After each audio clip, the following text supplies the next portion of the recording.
Hi, everyone. Welcome back here to Techstrong TV. I'm really happy to introduce you to my next guest. It's his first time on. We had a great conversation off camera. I think it's going to be a great conversation on here as well. His name is Aaron Warner.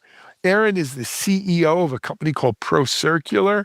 And Aaron, welcome. Welcome Thank to you, Techstrong. Alan. Excited to talk to you. Lots to talk about. Yes, we do. But you know what? Before we talk about all that, I wanted to talk about you a minute. As I told you, our audience likes to know who's talking to them. How did they get to this chair? Like Why did Alan have him on? So tell us about Aaron. like a lot of CEOs and people in the tech community, I am racked with imposter syndrome. So all of this is a little bit uncomfortable. But I have enjoyed technology since being the kid that took the TV apart. I spent 22 years in biotech as a CIO and helped to build Really? a really great company from don't cash your check on Friday to, a global player. We had facilities all over the world, thousands of employees, and they played a huge role in life sciences and R&D.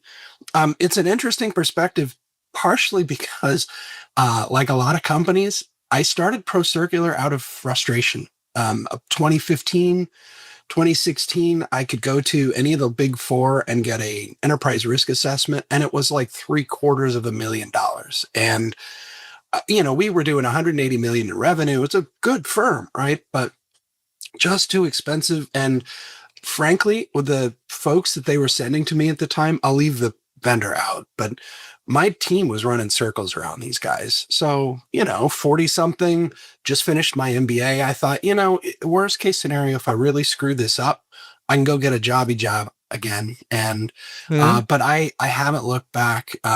Biotech was a really interesting intro to cybersecurity, but we have been neck deep in it for a decade now at ProCircular. It's been quite a ride. Absolutely. I've been in cyber myself almost 25 years. 25 years, that's 2026. And I was doing, well, we didn't call it cyber, of course, then, right? We called it InfoSec. But I Information was doing it, assurance, right? yeah, Yeah. I was doing it before 2001, even though too. Aaron, I got one question for you. When you're taking apart the TVs, was it tubes or solid state? Tubes. And in fact, this is really going to date me. My best friend's dad was an engineer for AT&T or for Ma Bell. And my first foray into computing was to get these card reader machines up and running and Uh-huh. to flip the Yeah. cards. We were so young, we pulled the vacuum tubes out and had fights with them. Oh God Almighty! Yes, I do remember those. So, but that was when I was in school. That was your computer class was punch Sure. cards, and it was a lot of. We used to throw the cards around and then try to get them back in that Oh right. my God. Yeah. Don't knock Like the do like box. this and make them holding it so they'd fit in what a pain in the Anyway, We've it's come a long way. A yes, we have, and here we are where AI does that for us. But anyway, um, let's talk about ProCircular. You said 10 years on this journey. You know, there are people out here who don't know ProCircular. That's an overnight sensation to them. Thank you. Uh, We take a different approach to things. I was a customer of all of these things for a long time. So I have a long list of frustrations with cyber in general. And if I had to sum it up, I'd say that the biggest difference is that ProCircular is about people. And everybody says that on their masthead and it's in their core values and all of those mhm. things. But um, when we look at cybersecurity, we think about people, process, and tech, right? Tech is a third of the equation. And I think most people in cyber feel like it's two-thirds at least, and that many or most or sometimes all of the problems are solvable by tools. Um, I love tools. I'm a huge practitioner of AI. I've been doing development since forever. Um, but it's about people. At the end of the day, people make decisions about budgeting. People make decisions about hardware or software, or what your stack looks like, or how you approach cybersecurity. People are the ones that click the thing that comes in that IT should have protected them from in the first place, right? That's not, the user is a victim in most cases. And I think we as an industry lose sight of that. I worked in a world where My worst user, this idiot that kept clicking things, had an MD PhD from Harvard and Caltech. Really? And yeah, a total idiot, right? But he kept clicking things and the department would complain about him endlessly. Like, this guy, what the hell is wrong with him? Like, you mean the MD or the PhD? Like, this is not an idiot. This is a guy that's targeted, and it really is a victim of the shortcomings of my security program and the IT program. So ProCircular was kind of a response to that. Like, look, we need to take this problem seriously, but we can't just be a hammer looking for a nail. People are the ones that make decisions here. How they do things flow over into process, and the tech is, to a certain degree, a byproduct of all of the intentions of everybody involved. So I know that everybody says this, that people are important and so forth, but I, as a client in cybersecurity, often felt like we were treated like bugs and, something to be studied and measured and sort of looked down upon. We don't take that approach. It was frustrating to me as a customer. We don't do it to our clients. So if there was really one big difference, we have, we've really tried to push home. It's the people connection. We have some of the best pen testers and offensive and defensive engineers in the world, and none of that means a thing if they can't explain why. Like, why did you run this pen test? It's great that you cracked us open. Um, what does that mean to me? Like, as a bank or as an insurance firm or a Oh no, hospital? where's the risk? Yeah, what am I talking about here? Because cyber's a great hole that you can throw money into, but what actually makes a difference? And our experience is that that's often a people related thing. So we focus a lot on the why, not so much the how. The how, frankly, we're using AI at every turn to try and get rid of as much of that as we can, so that humans spend their time on analysis and measurement and comparisons as opposed to data collection. Um, no, Absolutely. nothing new in any of that. I think you can hear, echoes of those sentiments elsewhere, but we've really tried to sort of focus it in at ProCircular. We're very good with the technical part of it, but we understand that the important part is that there are humans involved in this that aren't technical. So, our job is to engage, help them understand why, help them to understand what are we trying to accomplish here. Yeah. Alan, one of the first things we do in an engagement with a client is a SWOT analysis of the company. It's not meant Really? to be like it's not meant to be like a proxy for a full enterprise assessment, but it forces the people in the room, and we try to get HR and GC and, all of the sort of stakeholders from the organization, not just IT. Together, we talk about what are the goals of this organization. If it's a nonprofit, like, who do you serve? What good are you trying to do? And then we weave that into the security program, as opposed to just assuming that this client is the same as all other clients. And, it's about the border and it's about email and it's about all of the standard things that anybody can look into. We really like to understand who we work with, because it enables us to answer the call better, big problem or small problem. So Excellent. that's the long and the short of it, Alan. I hope that helps. Yeah, no, it did. Just one quick thing, and we'll get it out of the way in case I forget later. For people who want more information on ProCircular, what's the website? The website is www.procircular.com. Excellent. All right. Aaron, I wanted to talk to you about what we have as our topic of discussion today. I think it was last week or maybe it was the week before already. I wrote an article that CISA, as well as the NSA and FBI, as it turns out, have withdrawn from participation in the RSAC conference, biggest security conference in the world, where historically it was a great place for private industry and government and the cybersecurity industry to collaborate. And really, that's sort of the second shoe dropping. The first shoe was, I don't want to call it the gutting of CISA, but let's say that they've radically changed the mission of Yep. CISA. Yep. They did gut the budget by a lot, and that money. You're using the right words. Yeah. I mean, it was when but you they cut they also 500 changed the million. mission.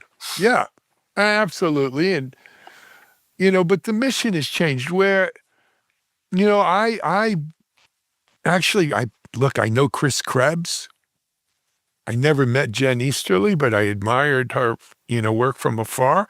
They really, Alan Friedman, S-bombs from CISA, and I knew a lot of people there, and I admired their work because of their ability to bring a public-private consortium to bear on our critical infrastructure needs in this country, understanding that whatever it is, 75% of our critical infrastructure is not actually run by the government. It's private industries, private companies that are, managing this critical infrastructure. And, like Jack Nicholson he walks the wall and we sleep under in A Few Good Men. You We can't sleep handle the truth. yeah, you can't, exactly, right? But we sleep under the blanket of their security that they provide. I worry at night about, right, this public-private partnership is disappearing. Is the mission? Who's responsible for this anymore? You know, can we leave it just to private companies? Do we need some sort of community like an RSAC or someone to kind of try to bring it together? I don't know what the answer is. If I did, I would say so. But Aaron, what are you seeing, or what do you think? We have very similar concerns, Alan, and from the top all the way down. Um, Normally, I avoid politics like the plague. Right? That is not As most of us try. yeah, it's not often a helpful part of a discussion around risk and cybersecurity and so forth. However, in this case, so much of this is, and I'll be polite, we'll call it political volatility, right? So much Hmm. of this upheaval and change is having a very real impact on small companies and large companies alike. One of the more telling, I think, concerns I have, and this is where we get into the political part of it. I'll read you something real quick. Heritage Foundation. So everybody talks about this Project 2025. Hmm. Check this out. CISA is a DHS component that the left has weaponized to censor speech and affect elections at the expense of securing cyber domain and critical infrastructure. So, Alan, you and I travel in similar circles, right? And I have never heard a single member of any part of the CISA organization talk to me about censorship, talk to me about elections, talk to me about anything other than trying to be that last mile for small businesses in this country when it comes to cyber protection, right? So there is this assumption, for whatever reason, and I'm neither defending it nor supporting it, but there's this assumption by a lot of people who are making decisions right now that CISA is some sort of a political organization and that they are spreading what they believe to be disinformation. That has not been my experience at all. And as a result of that, you see all kinds of changes within that organization. The fact of the matter is, when cyber started to become a word that you saw in the news, like 2016, 2017, Hillary's emails, like that's where that all started, right? Um, Everybody was sort of rushing to get their piece. Everybody in federal government was rushing. So you had FBI, you had National Guard show up to the party. You had all these TLAs that have been involved, usually outward facing. You mentioned the NSA. FBI was involved. And CISA was sort of the trying to fit into that equation. But at the end of the day, you have the FBI, which is largely responsible for prosecutions. Like they are cops, they catch bad guys. Hmm.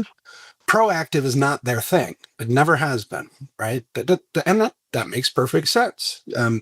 I wouldn't want the FBI going around all day looking for crimes they thought might happen, right? Like, let's stick to investigation.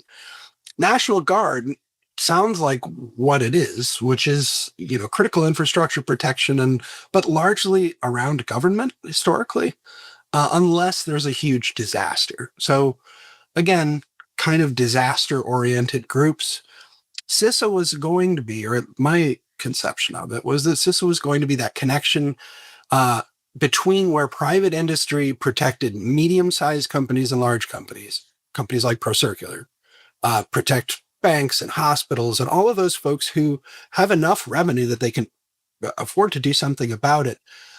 The hope was that CISA would be the glue that connected all of us in industry and all of us in federal government, and use that to protect that last mile, that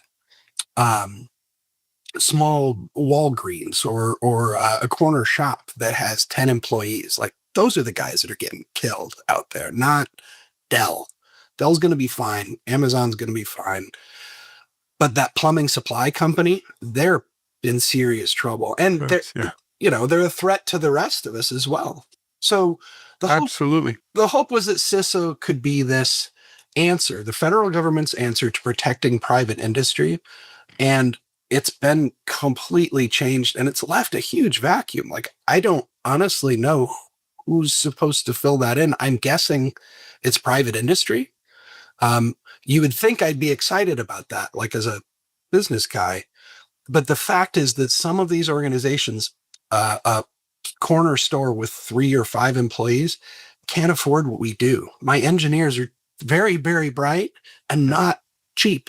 Right? Well, not only, certainly not, Aaron, and that's always been a problem. A lot of organizations, live below the cyber poverty line, if you will. They can't afford that.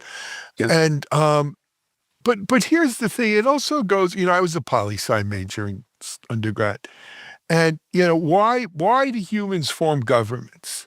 Because there are certain functions that a government could do because it represents the will of the people and the critical mass of the people that no individuals or individual companies alone can do, right? And things like a common defense. Why we have a Department of Defense, regardless of what you want to call it these days.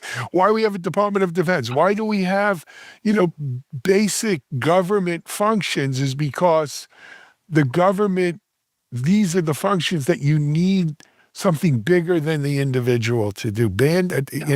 Banding together, the social contract, if you want to get back to Locke and Rousseau and all of these things, it's a social contract, the wolf man versus the civilized man, if you remember from school. And then if and in today's world, part of that common defense is a defense of our critical infrastructure from cyber attack. And so to me, that clearly, now make no mistake, the irony should not be lost that the Project 25 and Heritage people are calling out CISA for election fraud when it was, a form, Chris Krebs at CISA was fired for saying there was no fraud in the election. Yeah, probably because there was no fraud in the election. For spreading, more than probably, that's pretty clear. Spreading disinformation. Well, Jen Easterly would put in something at CISA to say, hey, we're going to look for disinformation because that's a threat to critical infrastructure. And who's dealing disinformation? Well, we besides the Russian and Chinese and Iranians and North Koreans and all these other bots and their allies.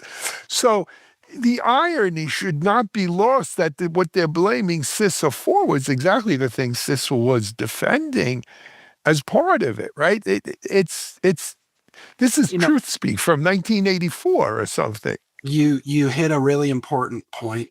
And I'm so gonna dodge all of those topics. No, you should. That's why I could say it here and you can't.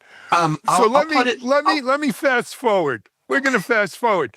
Aaron, you said it. Your company, any company, bigger companies, smaller companies, we can't do this without a partner.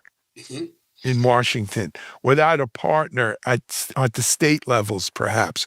Will we see the states? I mean, that's a logical solution. Perhaps as individual states help form that private-public partnership, at least at the state level or at the local municipalities? What can we expect? How do we facilitate it? I think that's a start. I think you hit on a really important topic right after we started. The CISA, if nothing else, plays a role in connecting some of those various federal organizations and private industry and private practitioners of cybersecurity. Um, the FBI has a huge role to play in that. I'll give you a really quick firsthand. When we get called out on an incident today, the 5th of February 2026, when a client calls us and says, "Hey, I have a really bad day. I would like you to come to Atlanta right now." When we do that, one of the first things that we look for are not just the threat actor that has been visible, but the variety of threat actors that can also be in an environment, right? You've got access brokers who sell keys. I got a login and password to kind of anyone. So when we get on the scene, yes, we may have a ransomware guy, but we got 2 or 3 other people in there. There may be PHI theft, there may be credit card theft. All of those things are patterns that we need to recognize really quickly. So when one of our folks gets on the ground, the way it used to work is that we would get in touch with the bureau, say, "Hi, this is Aaron. I'm on site at this location. I have this threat actor. Here's what we think they're doing. Here's what the behavior looks like now. What do I need to worry about?" People within the FBI are organized in what are called AORs, and the specific AOR that specializes in that bad guy can tell us all sorts of things that are very helpful to the client. This guy normally exfiltrates data. Watch for that. It's not just ransomware. Or this threat actor really likes credit cards. They don't care about your HR data, so don't worry about that. Those kinds of things real time inform the approach that we have to incident response. When it's difficult to get a call returned from the FBI because those guys have been retasked to 50 different things, we have to go online and work with our colleagues at private industry, rely on our intelligence feed, but it cuts some really valuable real-time information out. The person who pays the bill for that is the client, not us, not the FBI, but the person who their company isn't processing orders or anything like that, right? That they're shut down. That's the net effect of all of this. So CISA, at a minimum, we benefit as a community so much from sharing what we see and what we learn. The bad guys have to be right once. We've got to be right all day long. So coordination and communication is part of how we do that. So I would love to see things like pulling out of RSA. The board that Krebs built with CISA was a great way to get industry and federal to share information to one another. I don't know why you would take that apart, and it has a very real, like, today effect on Yeah. Well, unfortunately, I just pray that we don't all pay a huge price before this gets rectified. Anyway, Aaron, we're about out of time, man. What a great conversation. I I really appreciate you. appreciate it. Thank you, Alan. Yeah, Very cool. Come back, keep us posted. Good luck with ProCircular. Again, that's procircular.com. You can see the spelling in the bottom third with Aaron's name. Aaron, I don't know if you'll be at RSA this year, but we'll be there live at Broadcast Alley all week. Maybe stop by and say hello. I will. I'll see you there, Alan. Thanks. All righty. Aaron Warner, CEO ProCircular here on Techstrong TV. We'll be back with more in a second.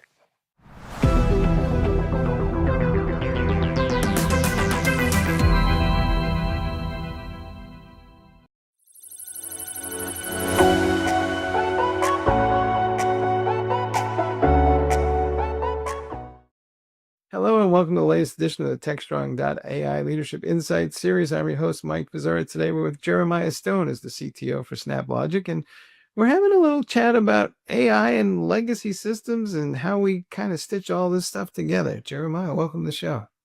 Thanks for having me on, Mike. It's a really fascinating topic, and we're working with many companies right now that are really grappling with this fundamental question of how do they introduce AI into their existing landscapes and accelerate their businesses and do so in a sort of cost responsible way and get the speed they want without having to throw everything away they've been working on for a long time. So it's a really interesting topic. Well, that is the nut of the thing, right? So if I look back at everybody's environments, we have applications in some cases that have been running for decades. We're not going to throw those away overnight. And that's where all the data is. And sometimes that data is on premise and sometimes it may be in the cloud. And then we have all these great new AI tools and models, and most of that stuff probably is running in the cloud. And we're trying to mash all this together. So how do I think about this? Or is there maybe a set of best practices that you've seen people adopt to help navigate this stuff? Well, I think we are starting to see repeatable patterns emerge, and that's often what we look for in these times of rapid technological progress, where we definitely have a high intuition and then start to see proof points of technology starting to really have an impact, and then look for patterns to be able to put that to work that doesn't take another decade to get to work. And I think one of the really interesting things that I'm starting to see, relative to the companies we're working with, is a reevaluation and a different approach to thinking about technology strategy with existing landscapes and trying to isolate the systems that have enormous amounts of value that can move forward, and then systems that need to be refactored, need to be replaced. And the term that we're using quite often these days, and I think it really kind of came out of financial services, is starting to distinguish between legacy systems that are going to need to be put on a timeline for retirement, refactoring, renewal, and heritage systems that need to have an architectural approach that preserves potentially decades of continuous investment, business logic, deep organizational information that is going to carry domain expertise and a high degree of value, but do not need to be refactored and thrown away. And starting to take a more nuanced approach to understanding the existing landscape, and then an architecture that allows us to deliver rapid value and new capabilities, for the business, without getting caught up in business value neutral, sort of shiny object activities, hacker news architecture, I think somebody's called that, that is just the implementation of something because it's contemporary, but not necessarily because it's required. Is this, when you peel it all back, just a huge exercise in business process reengineering that, we've been trying to get at for decades now, but in the age of AI, may be easier to accomplish, but we're now doing it at a level of scale. And sometimes in production environments, we're just moving ahead and seeing what happens. But actually, it feels like deja vu for me. I came into the industry in the late 90s, early 2000s, when we were having a very large scale move to local GUI interfaces, 3-tier architectures, moving away from mainframes, and saw the rise of a completely different penetration into the workforce with these systems. And we're able to take basically knowledge work really rose at that period of time, and you were able to give people personal computers, but technology on the desktop, and expand what used to be just sort of a terminal operation. Now you're giving technology to every employee. And I think we're in another one of these sort of expansions of high value, high interaction technology being provided in different ways, now via conversational interfaces primarily, but also this idea of digital labor, where we have this entirely new domain of work that can be automated. And it can be automated because predominantly language models are able to handle unstructured, semi-structured data, in addition to what we do well already, which is highly structured data. And so, I think that is what is a redefinition of how do we get to those same outcomes? How do we support new improvements to business processes, taking out cycle time, taking out cost, delivering more value, but apply these technologies in a way that allows to support that. So yeah, I think that I keep thinking back to, business process for engineering, business process automation, that we were traditionally looking only at transactional workflows, where we could use a, interface that was delivered to the employee to be able to go through checking a purchase order, onboarding an employee, doing other elements of the business. But now we're doing that in a different way to the end user, but also we're able to automate things that we couldn't automate previously without. And we tried with expert systems, but that proved to be far too heavy a lift to be able to do. And now we can do with these new systems. Now, the element of how quickly we can do it and how heavily it's happening at scale, I do think that there is a difference between what is being rushed out into production very, very quickly is what some people refer to as everyday AI, the ability to include these tools in productivity tools, in your document editing system, in your email, in your spreadsheets, et cetera, versus a core business process that is not direct knowledge work, but it's actually something that would have only been in a transactional system. Seeing a ton of the everyday AI, incorporating these systems, all of us, over Christmas, everybody's got I don't know, Claude, running now on their desktops, doing knowledge work, that sort of thing. I've got a couple of windows open on my desktop for stuff that I need to do.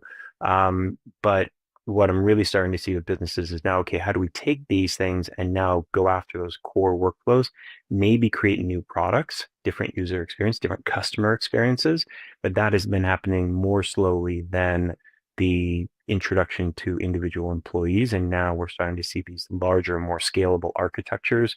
Predominantly, I think two things. One is orchestrating across transactional systems using agents as digital labor. Seeing a lot of that in financial services with processes like loan underwriting, other traditionally heavy document-based, personnel-based processes, but then also better ad hoc analysis systems where we're using often a conversational interface like a Slack or Teams or even a self-developed UI, but for doing things that would have typically been a dashboard. Now we're able to use MCP across existing systems to be able to answer a business leader's question or a customer support person's question, et cetera, to be able to increase customer support readiness and customer intimacy, people would say, by decreasing, again, cycle times to useful information to take action more effectively.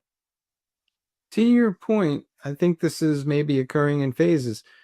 We are seeing employees being more productive because they're using AI tools, but they're also having to spend some additional time maybe cleaning up after those AI tools, what some people occasionally refer to as AI work slop, but on the whole, they're better off. But when I look at the workflows that you're describing with AI agents, I think part of the challenge is that a lot of the workflows are, shall we say, deterministic, and they're supposed to be done the same way 100% of the time. And we have a lot of AI tools that are probabilistic being added to the mix, and well, many of them don't do the same thing the same way twice ever. And I think people are struggling with how to kind of meld those two or figure out, exactly where do I kind of overlay a probabilistic tool to a deterministic process, and well, how deterministic can I make that AI? Well, yeah, I think it's a very important distinction. And actually, I'm not seeing a lot of value and yield going back at well understood deterministic processes and introducing AI into them other than cross-deterministic process orchestration. What I am seeing a ton of is existing human processes, which were probabilistic already, now getting the value of decreased cycle time, better, basically raising the level of an individual employee. I'll tell you, for example, in our business, one of the things that we really prize is great relationships with our customers because we're operating at the infrastructure layer and it's just high contextual complexity. In principle, middleware is not that complicated. You're connecting a system to system application, or you're taking data from applications and putting them in databases. The technology in the middle isn't complicated. What's incredibly complicated is the context around it. Every customer has different systems. They have different workflows. They have different data extensions they've made, et cetera. So for our staff, maintaining a level of deep individual customer understanding and getting that understanding before you have a conversation with the customer is pretty onerous. It means going back and reading all the information about the customer, reading all the customer records, those sorts of things. And when we have turnover or our customer has turnover, you have to reestablish those relationships and reestablish an understanding of the customer. We've developed a system we call Sonar, which reads across 15, 20 different areas of data, and then creates automated updates to a customer service representative or to myself as a sponsor of a customer on a monthly, weekly, or even an event-driven basis. It just increases the ambient knowledge of what's happening in the business. That was already a non-deterministic human-centric process. We were already trying to do it. We've been working forever. There's a core value of the company, but now we've been able to add AI and basically take the toil of going and reading Salesforce, reading Zendesk, reading our other information, and having that abstractly summarized and provided up to us as has been completely transformative in terms of taking these lossy processes out of individual burden of work and then putting it into an automated system. That wasn't a transactional process. It wasn't something that was well handled in aggregate across the different systems, but now we're able to get value there. On the other hand, have we radically changed the way we onboard a new vendor? Not yet, but even within that transactional process, there are things like credit checks, risk scoring, or other types of things that typically would have involved a person in our finance department to look at these things. We can now establish individual workflows that, again, this is a probabilistic judgment on whether the vendor meets these particular criteria that a human would have had to do. We can now automate those and have evaluations within those individual workflows that give us a level of confidence that they were performing well. Do I think you're going to do your gross to net or your general ledger operations or your payroll using a language model? No, I just don't think there's a lot of value there. What's challenging the industry, however, is that for the last 30 years, we've been stuck in these common business processes that became best practice in the last BPR wave.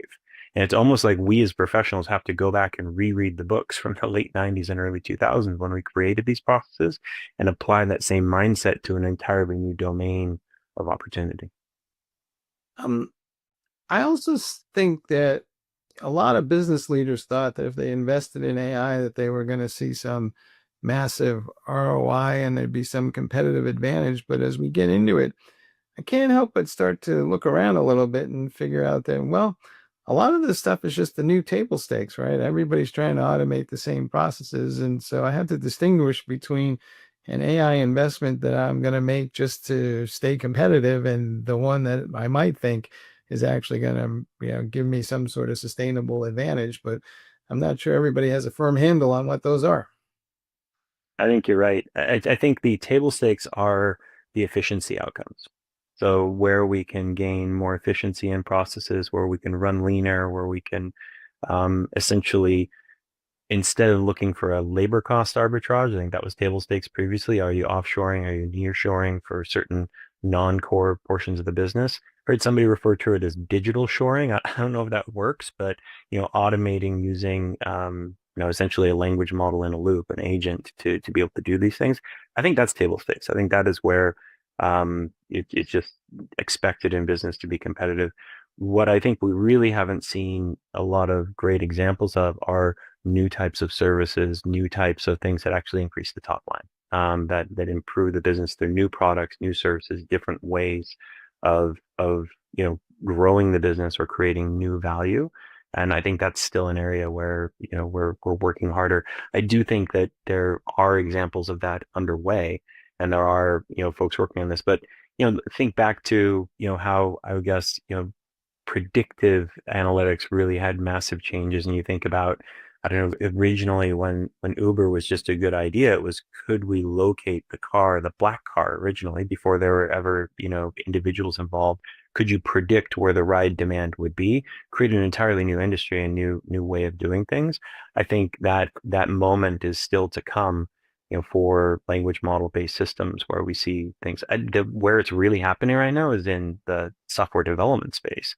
I think that's the first really interesting product market fit where you have fundamentally different ways of doing things, where you look at spec-driven development tools like AWS Hero or other things that come out, what Cloud Code is doing right now. We're definitely seeing, an emergence there, but, more broadly in the economy, I think it's still early days. Mm-hmm.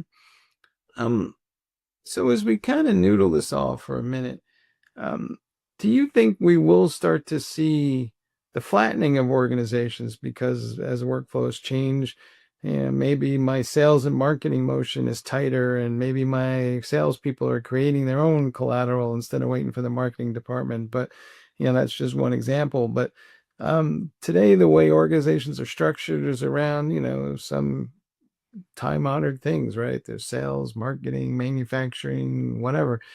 Will we flatten that in the age of AI? Social norms changing is hard, right? Those things are pretty durable. I do think that we're continuing on an arc that we've been on for quite some time, which is more empowerment of the individual. And I do think that, certainly these tools put more capabilities in the talented, motivated, creative individual to not have dependencies on the product marketing team to be able to help build a collateral deck or something like that. On the other hand, it is, you mentioned AI slop earlier, it very much is an age where the more seasoned, higher expertise individuals are getting a lot more out of these tools than individuals that don't have the domain expertise or capability to utilize them. So, I think in some ways, I'm wondering if very talented individuals with a great deal of expertise that may have, been put in managerial positions, that there would be almost a return to individual contribution. And yes, flattening in that sense, that we'll have more player coach type organizations where, because you've managed to take a lot of the administrative overhead in some cases out, you're able to then take these more seasoned individuals and put them into the front line. Go back to my project owner example here at SnapLogic. I definitely think our customer success leaders are more client facing now because they're doing less administrative stuff in the back end. Does that ultimately lead to less hierarchy and leaner, tighter organizations? I think it certainly could, and I think that's what we've seen traditionally. As you gain more and more productivity, you have less and less need for just large employee populations, and that requires less hierarchy and less administrative control. On the other hand, I don't think there's ever been a greater need for good leadership and leadership and guidance when you have such a fast, dynamic market. The burden and pressure on consistent direction, clarity of goals, and execution is I think more profoundly felt than ever.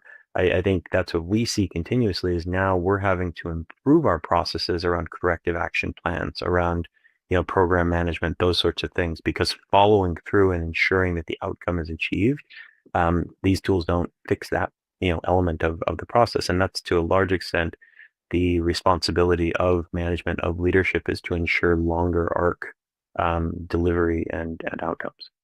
Mm-hmm. So what is that one thing you see people doing these days that just makes you shake your head a little bit and go, folks, I think we need to be a little bit smarter than that? It's hard to pick. I think there's a lot of that going on. I do think that the widespread, next year knowledge work will be obsolete, we'll have a large technical unemployment. I shake my head at that. I'm just not seeing it. In fact, what I'm seeing is almost a Jevons paradox, that the more productive these tools get, the more demand there will be for people to actually develop these systems. And I think that what people are not doing is really seeking to invest in upskilling and deeper education for how to use these tools, and doing better workforce planning and management. So I think now is the time to be really recruiting and hiring new grads. And I think that there's been a lot of stories where companies are deferring bringing new graduates into the workforce. And I think that's going to hurt companies, because as we see this explosion of creativity, development, and growth, that you're going to want to continue to build out the ability for people to develop and deliver these systems. And so even though we have individual productivity increasing, we also have this huge expansion of the domain of things we can now go after and improve with these technologies. And I think the thing that shakes my head is the pause on investing in talent and coaching and growing the early and mid career individuals. And I think that's more important than ever, given these tools. All right, folks, you heard it here. hey, maybe the smart play after all is to invest in the people first and the AI will follow. Jeremiah, thanks for being on the show. Thank you very much, Mike. It's been a fun conversation. All right. And thank you all for watching the latest episode of the Techstrong.ai Leadership Insight series. You can find this and others on our website. We invite you to check all those out. Until then, we'll see you next time.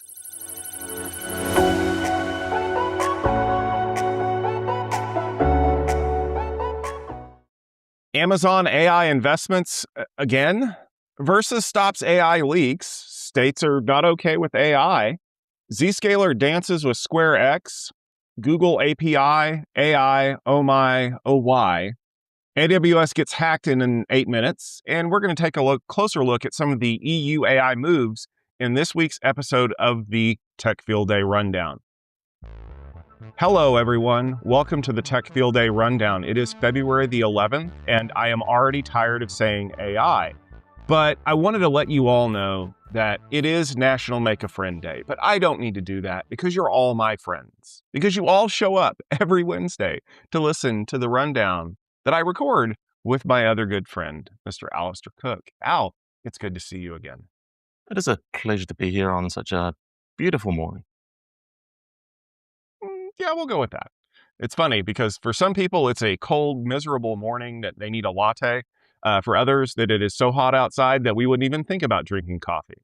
But the good news is that all of the stories that we have are both hot and cool for whatever you might need.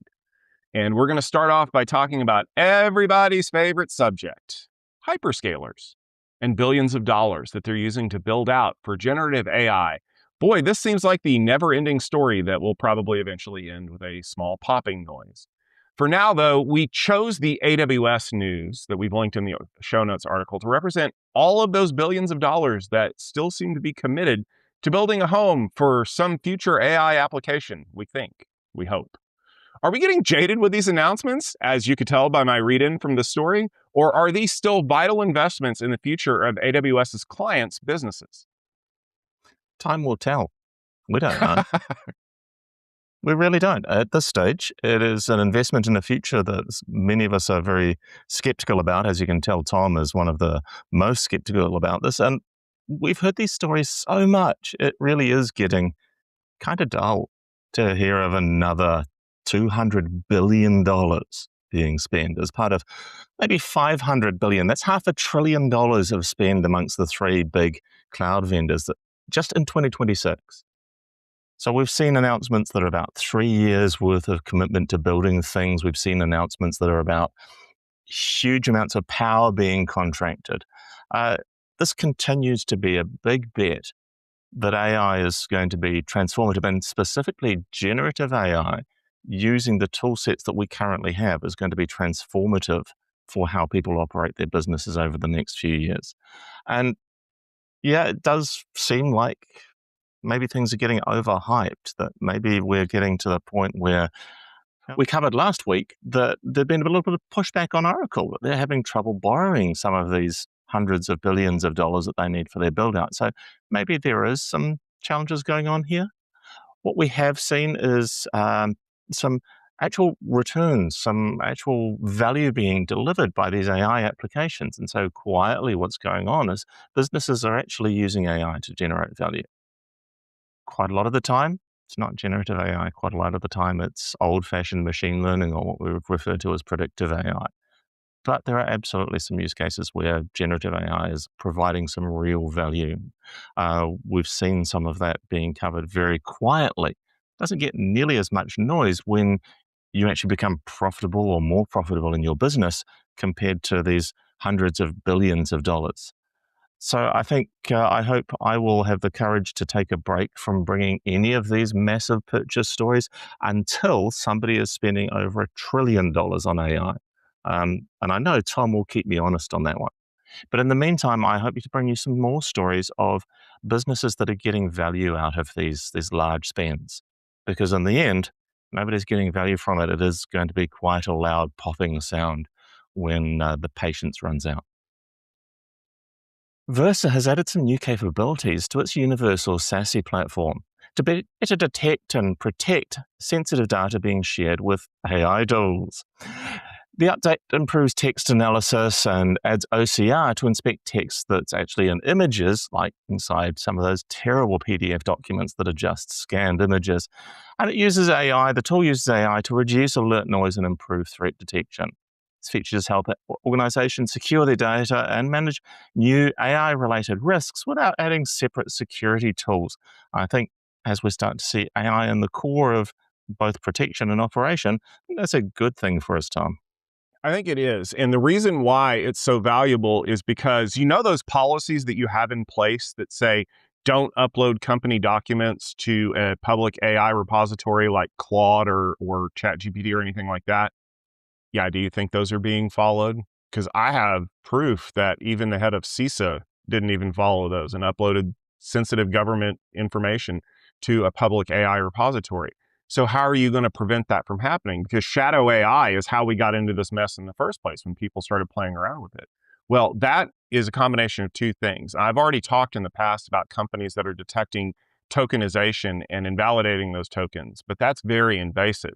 If you already have a perimeter security setup like you would if you were using some kind of an SD-WAN appliance, you can do this because part of the SD-WAN SASE SSE platform, SASE in this particular case, is the ability to do security scanning at the edge.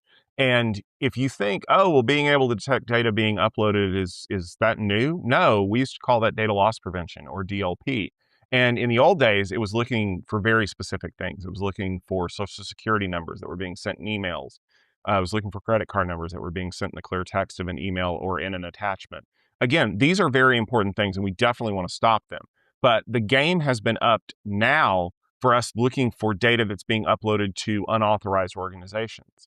And in those cases, that would be, chatgpt.com or anthropic.com or anywhere that's running some kind of a system that I may not want my data being uploaded to.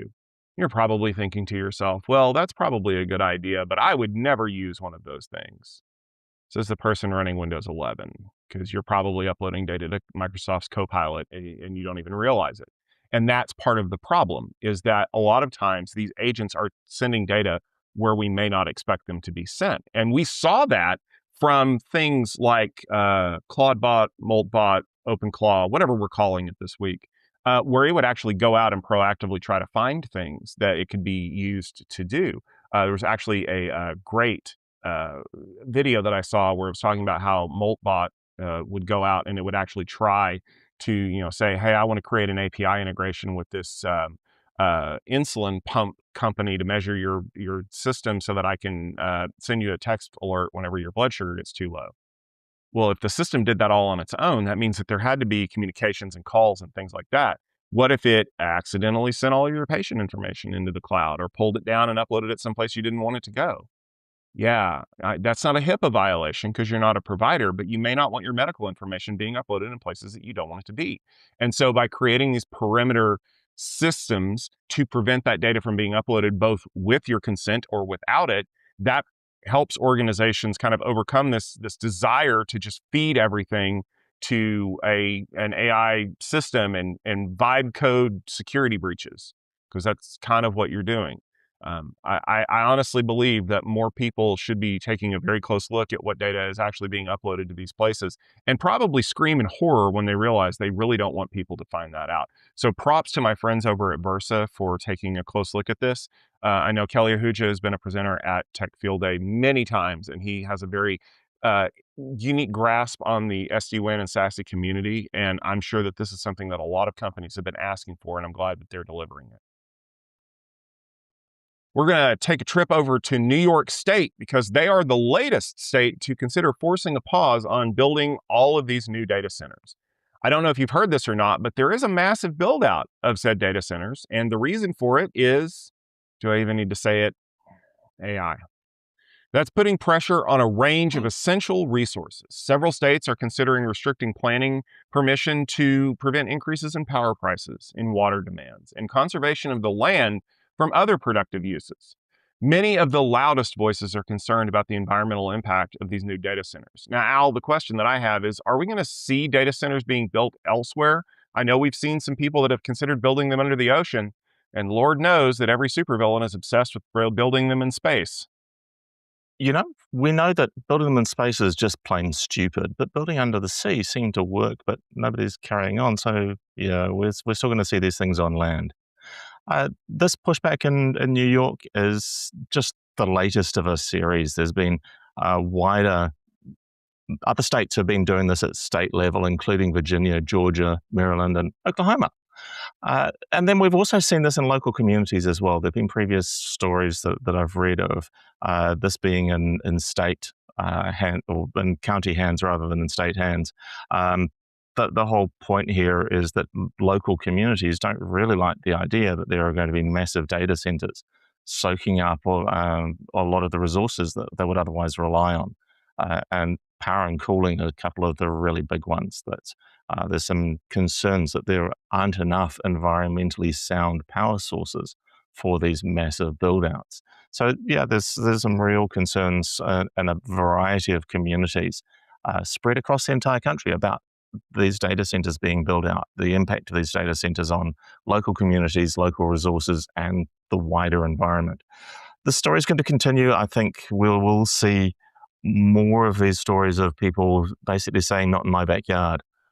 But maybe this is more than just straight up NIMBYism. Maybe this is a stand against what we possibly think might be a bit of a bubble going on with these builds, and that nobody really wants a half-built and then abandoned data center right next to their town center. So yeah, this is definitely a speed bump for a lot of the companies that are wanting to build out these data centers, and they want to build them close to where large populations are. And of course, that's where resources tend to be scarce. It's a real chicken and egg kind of challenge for them. It's just going to increase the cost of your AI if you end up getting value for that AI. Zscaler has acquired the browser security firm SquareX to extend zero trust protections directly into standard web browsers. The deal integrates SquareX browser-based threat detection into Zscaler's zero trust exchange, helping protect users from phishing, malicious extensions, and data leakage from AI tools. AI is everywhere. Again, all of this without requiring enterprise-managed browsers and secure legacy VPNs to tunnel everything through the slow core of your network. Did I say it's slow? The core of your network is not slow, is it, Tom? Well, you'd hope it wouldn't be, but that's not where you want to be scanning for this stuff anyway, because you want those packets to fly across there as fast as possible. And I have been talking to Vivek and the people over at SquareX for quite a while. In fact, you probably saw them present last year at Security Field Day. And the biggest question that always gets raised is, why do you want to create a secure browser? As you're watching this from Safari or Chrome or Firefox, you're probably watching it on a WebKit or a Chromium browser, because that's literally the only two browsers that are left. They're all using the same rendering engines. All of the applications that we use are browser-based. Using Slack, guess what, kids? That's Electrum. That's a browser-based app. It's just the browser is locked down and it's on your system and it doesn't look like a browser. So why wouldn't you want to protect that? It goes back to the story we talked about with the SASE gateway.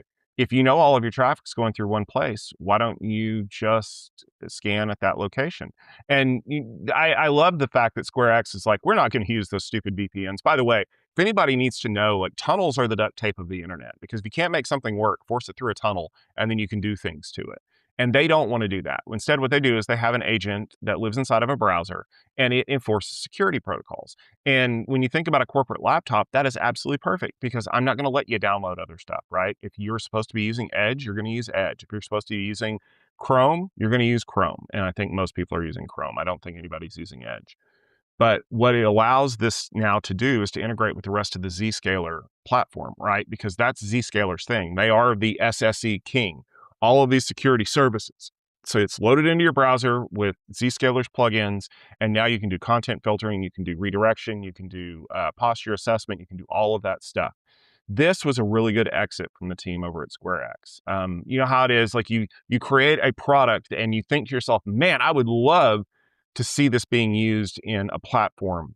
And that's exactly what Zscaler said. This is the next frontier. Everybody uses a browser now, whether they realize it or not. And this is a great way to provide security for that without having to install tons and tons of plugins and agents. You just use what SquareX has already developed and delivered, And that allows you to provide a secure workspace for everybody. So I'm, again, big shout out to the team over at SquareX, and I'm excited to see where this goes with Zscaler. And Zscaler, we'd love to see you at Security Field Day, so give me a call.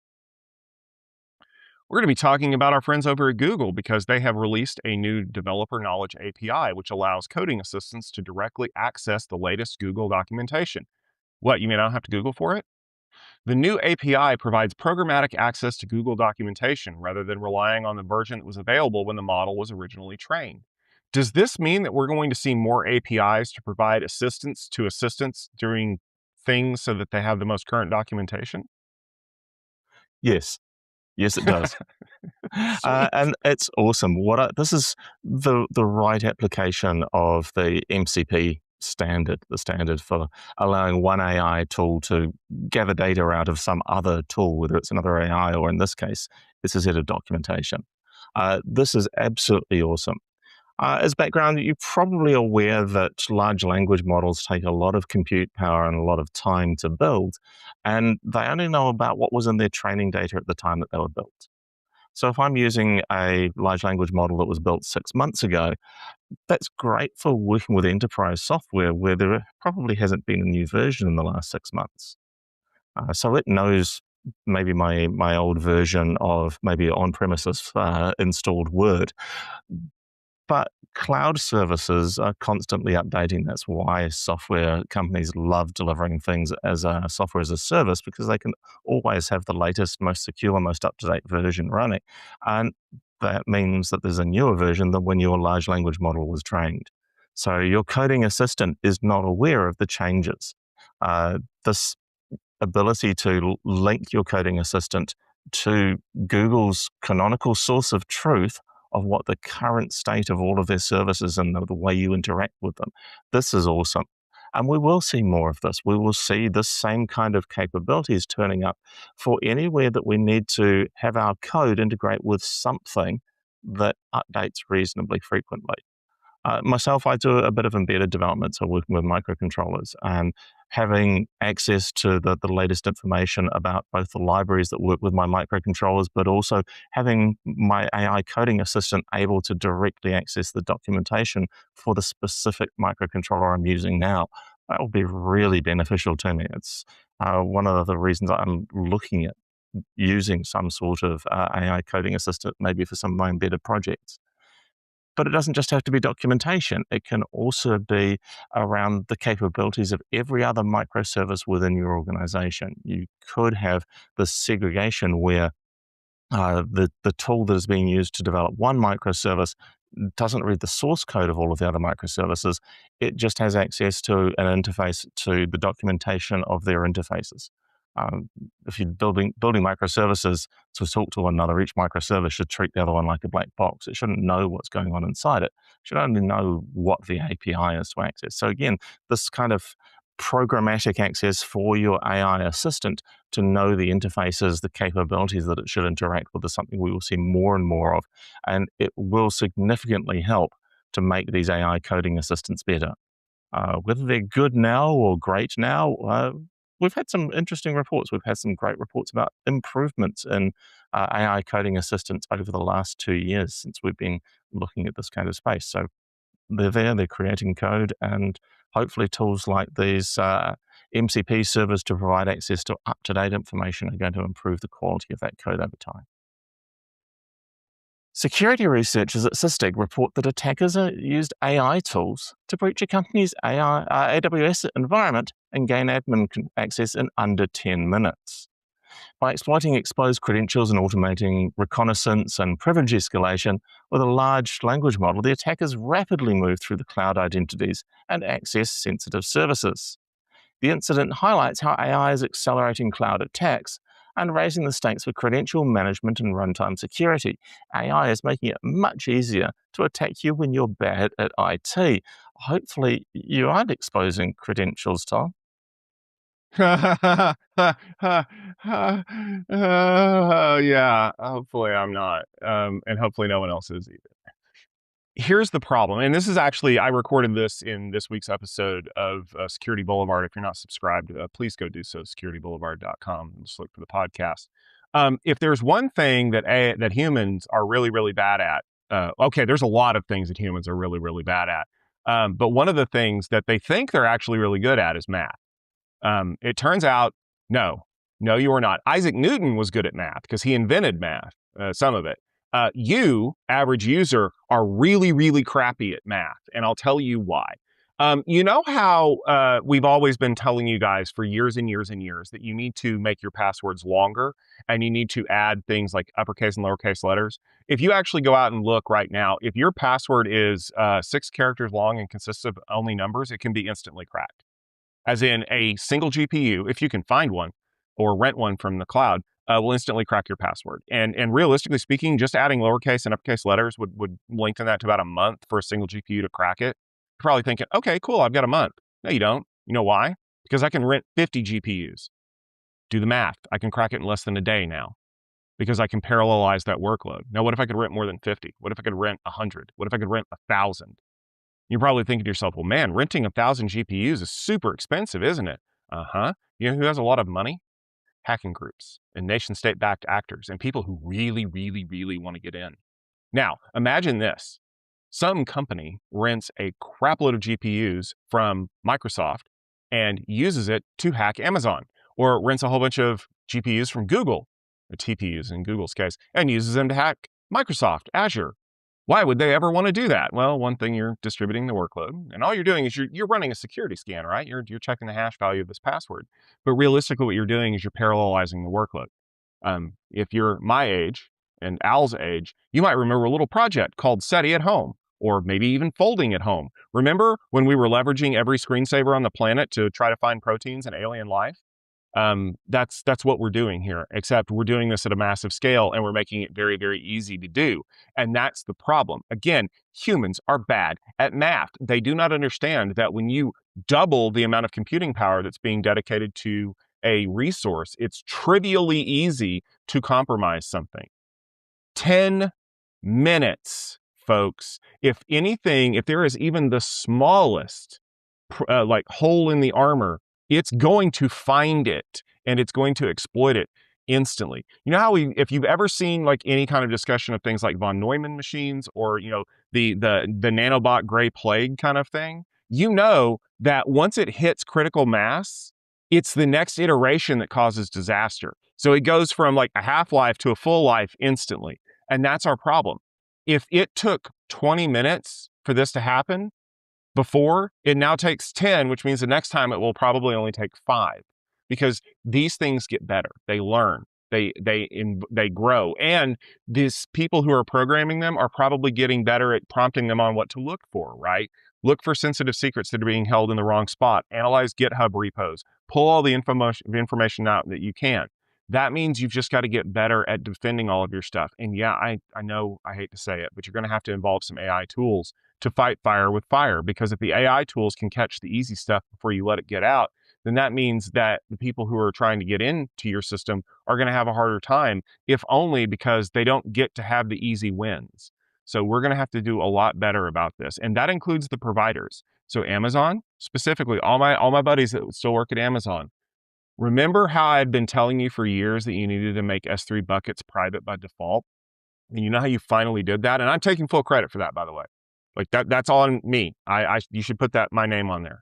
You need to start doing these things. You need to have automated checks that run against systems before they are put live, and make sure that nobody has any of these easy to do things. And luckily in these cases, because researchers publish all their information, guess what you have? You have a roadmap to figure out what they got into and how they got into it. And you can tell your customers, don't save your password there. People are going to find it.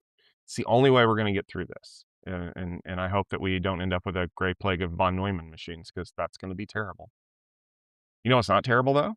A closer look, because we had something we wanted to take a look at. And I thought it was kind of interesting because it kind of speaks to the market right now. We're not going to do this in the US, though. We're going to go somewhere that actually has regulations. You know, the EU, because they are taking action against our friends over at Meta over concerns that they are restricting competition by blocking third-party AI assistants in WhatsApp. The European Commission says that Meta's recent policy changes may potentially violate EU antitrust rules, and they are considering interim measures to restore access for rival AI developers while their investigation continues. Now, look, people in the US, I know you don't know anything about this, but there is a program called WhatsApp that pretty much everybody not in the US uses to communicate with each other. And it's owned by Meta. And one of the things that Meta wants to do is put AI in everything because they can use that as a way to justify all this massive spend that they're doing.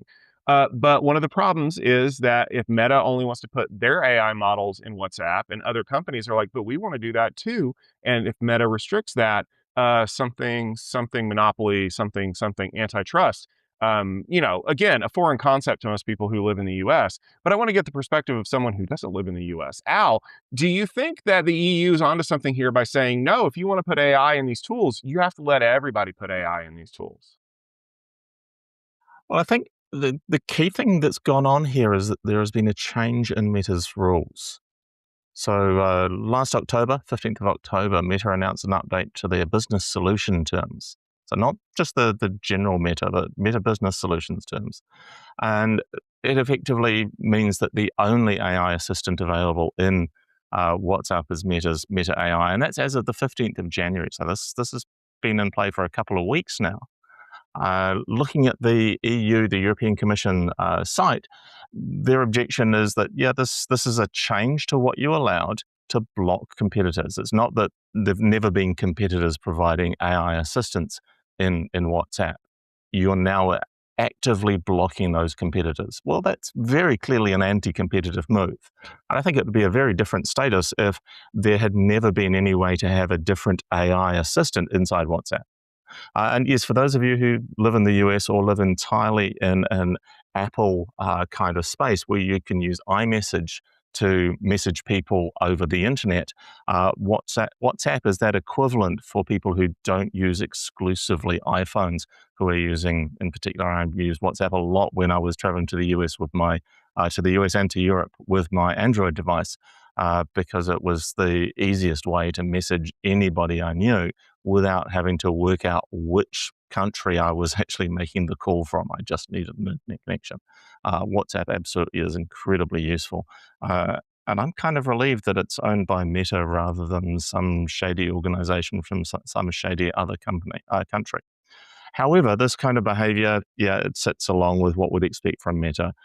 They want us and everybody to be using their AI. They want all of our information to be feeding their AI as well. Because remember, if you're not paying to use the AI, well, you're paying with your data rather than your wallet. Tom, have you used WhatsApp as you've traveled around the world? I know internally within the Tech Field Day team, we extensively use iMessage, so the utility for WhatsApp is a little lower. But I'm interested to see if you've used it a bit. I have used it on and off. My preference is not to use it. I prefer to use Signal for most everything because, again, it's not owned by a shady wannabe billionaire who created a website to rate how hot college students were that he then turned into a global ad empire that is creating filter bubbles that might be ruining society. But who am I to judge about that? I agree with you. Here's the problem in a nutshell. You can create a platform that people want to use. We've seen that happen so many times over the years. SAP, Salesforce, iMessage, Zoom, you name it. What you can't do is change the rules to lock everybody out because suddenly you want to harvest all of the data that's being sent in that platform for your own needs. Now, they had a little bit of a problem at the beginning because the biggest selling point for things not WhatsApp, namely iMessage and Signal, was that little thing called end-to-end encryption. We've had this debate many, many times. End-to-end encryption means that the provider in the middle cannot see any of your messaging information. It means that they can't do things like analyzing it for, ad functionality or, that kind of stuff. Yeah, I like that idea. I don't like the idea of forcing me to use your AI model when I want to ask a question. Because when I ask that AI model that question, that means that you get to collect the data on the exchange between those two things. Yeah, like the rest of the people that Mark Zuckerberg is idolizing, like the Sam Altmans of the world that are doing that. Oh, hey, by the way, did you see that ChatGPT is now has ads for the free tier? Yeah, I wonder where those ads are going to come from. They're probably going to come from the things that you asked ChatGPT about. And that's the value is you remember in the old days with Facebook, the breakthrough in advertising was I'll just serve you ads based on things you hit the like button on, right? Because I can request a whole bunch of information there. But even that's not enough now because people use likes like currency, like this post, and you'll get a free this or that. They're using it to drive engagement. So people might actually like that thing. They may just be using it as a way to gain free things or follow a post or something like that. But if I'm specifically asking a platform for a thing, that is kind of a direct intention, right? Like we've all seen it. If we start Google searching for cars of a specific kind, suddenly all of our ads turn into those cars. But if I were to log into an AI platform and ask it, which is better, this 4-cylinder engine or the 6-cylinder engine, then the system knows, oh, he's probably shopping for a car. Which cars have those engines? I'm going to serve him ads from those locations. Again, this is how they're going to pay for it. The trick is that if you want to not fall on the wrong side of regulation, you have to allow me to use whatever I want. And nobody is immune from this. Apple's had this problem for a while. We've had ChatGPT integration for an entire version of iOS. We're reportedly going to get integrations with Google Gemini very soon. But you cannot lock people out exclusively because that's what everybody wants to do. The problem with all of this, if I could stand even higher on my soapbox for just a minute, is not that these tech billionaire bros want to make AI invade our lives. It's that they want their AI to invade our lives exclusively. Elon wants you to use XAI and Grok. Zuck wants you to use whatever Meta's using, Llama or something. Altman really wants you to use OpenAI for everything because that is the value. That is their competitive advantage, that they have the data that nobody else does and they can't get it out anywhere. But if it's very easy for me to go up to the radio button and say, I want to switch from using ChatGPT to Gemini, then they're locked out and they're trying to make their platform sticky.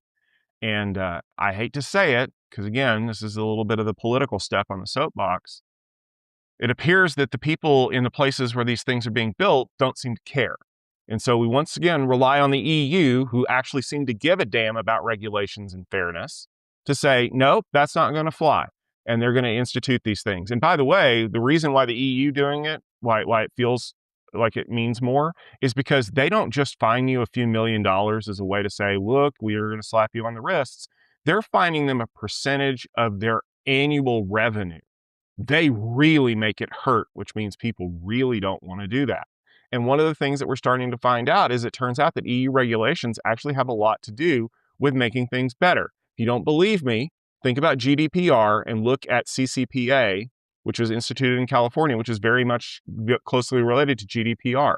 Our lives are probably better because of that. And yeah, I know clicking on the allow all cookies pop up every time you go to a website feels kind of stupid, but would you rather be clicking on it and knowing that there are cookies, or would you rather be blissfully ignorant of what's going on? Give me blissful ignorance, man. Just protect me without me ever having to think about it. And that's one of the things that the EU does seem to like to do, is to provide common sense protection for everybody as a sort of fundamental right. I like it.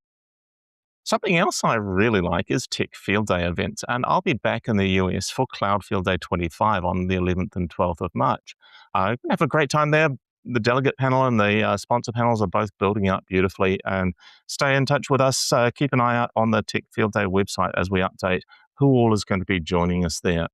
Of course, then Tom gets to travel, although you're not traveling to California in March, are you? Well, no, I am. I'm going to San Francisco because that's where RSAC is. I love Moscone and Union Square, and apparently in the news as of late, the Tenderloin. It's okay. But we're going to be there for RSAC, the RSAC conference. It's not RSA conference anymore. But we have great presentations coming up from Beam, Object First, Commvault, and probably more. We're going to be listing those people on the website as soon as we confirm their participation. And we're also going to be listing our delegates, our friends like Sky Fugate and Shala Denise. They're going to be there. And we love to hear what they have to say about the state of security. And I'll probably be hanging out, talking to some people. I might crash one of Alan Schimmel's parties. You never know. Just look for me randomly invading a podcast somewhere. The important thing is that I'm going to enjoy the fine March San Francisco weather, if there is such a thing.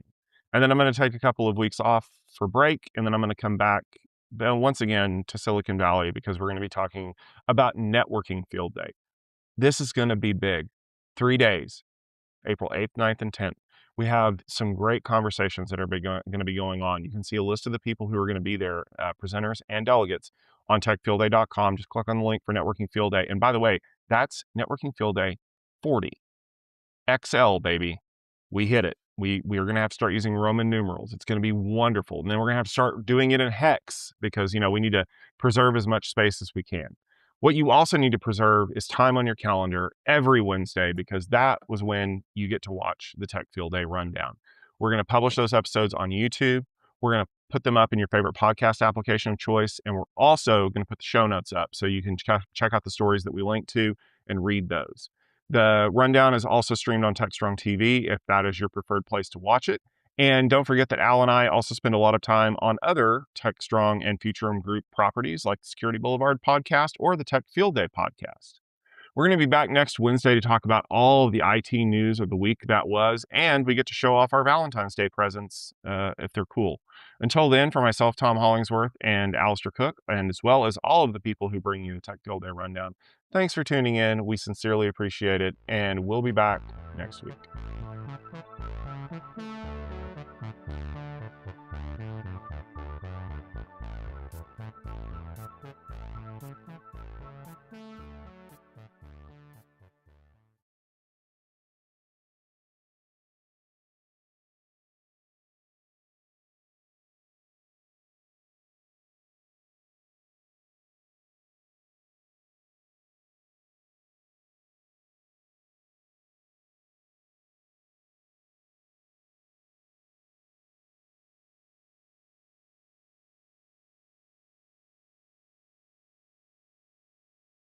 Phil Menez here, go-to-market execution lead at Vast Data. And today we're going to spend a little bit of time talking about some of the things we're doing beyond storage. So again, Vast really launched our product to the world here in 2019. We were founded in 2016 on the basis of this new shared everything architecture that really breaks the scale and efficiency challenges that customers are facing as they bring legacy challenges or architectures into AI. First thing that we did was build a storage product. Then we added a database product that rides right on top of that architecture. Now I have the capability to have structured data next to unstructured data. Think about the world of having vector database local to where the actual source data is. And beyond that, we've now started to bring more compute in to figure out how customers can execute models and build agents. And we're going to talk about some of these things today. We only have a little bit of time. So one of the things that we have seen, common theme that's coming up, and I mentioned shared nothing shows up everywhere, not just storage, but eventing infrastructure. Eventing is becoming really critical to inference infrastructure. And that really is in two ways. One, it's like events are happening. That's how my AI knows things are changing. So someone's purchasing something, a stock price is changing, an IoT event has tripped, right? Something's broken. But what we're also seeing is all these players that are actually deploying inference at scale are using eventing for feedback on how the user experience is, right? How long did it take to give me that answer? If I gave the customer, do you like this answer or that answer? What data that is. So all the data around the user experience, how these models are working, is being sent home via eventing infrastructure, right? And because eventing infrastructure is based on shared nothing, we see these scaling challenges, right? I'm a legacy storage guy. I had to learn about eventing infrastructure at Vast. It is very complicated, right? When I scale eventing infrastructure, again, I'm breaking up my data across different nodes. Every node's a broker. That node owns a partition, which is like a piece of what we're capturing in eventing. And partitions, brokers own partitions. There's ordering of eventing infrastructure is only maintained within a partition, right? So I can guarantee data in a partition came in order. This one came first, that one came second. I can't guarantee which one came first in a separate partition. So it's really complicated to build this out. My main example for that is you need something called a zookeeper to keep all this stuff working, right? Because this stuff is like wild animals. Very difficult to scale. And ultimately, what you generally see is customers having to break up their eventing infrastructure into smaller clusters, right? We see a lot of write amplification here. We use something called replication to keep that data. What if a server fails? write comes in. I've got to write that to generally 2 different other servers, exploding capacity, really killing utilization. And then the other problem here is that the analytics on eventing infrastructure, super weak. It's really hard to query this stuff because it's not in like a table form. It's basically like a long run-on sentence where every event is a new word. So I have to, if I'm doing analytics, I've got to go out to all the different nodes and really like replay the events that happen looking for the data I'm looking for. So customers don't really do analytics on this. And that means depending on how quickly that data moves from my eventing infrastructure into a data lake, I might have a 15-minute gap or hours-long gap between I have real insights into what's happening in real time. As we're moving to more real-time AI, I want to be able to act on things that are happening now. Someone's stealing something, something's on fire, whatever it is, I want to be able to act on it now.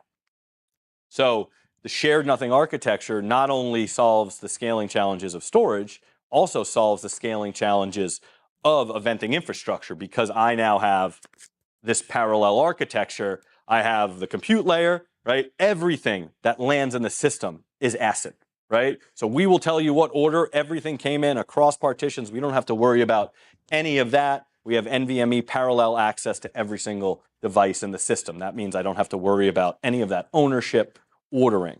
What we actually do is take data that's events, and every topic, that's like what we're talking about in terms of eventing infrastructure. A topic's usually broken up into partitions, and every topic is a table in the vast database living on that day's architecture. And every new event is a row. And something I learned about databases, row-based databases are really good for capturing data. Column-based databases are really good for analyzing data. So what we actually do is capture the data coming into the system in storage class memory in row format and migrate it down to column format into the QLC. So that means that I have really fast capture on storage class memory and really strong analytics on the QLC. So now this is really important as I want to be able to have agents interacting with data that's still on my eventing infrastructure so I can make decisions on what's happening in real time.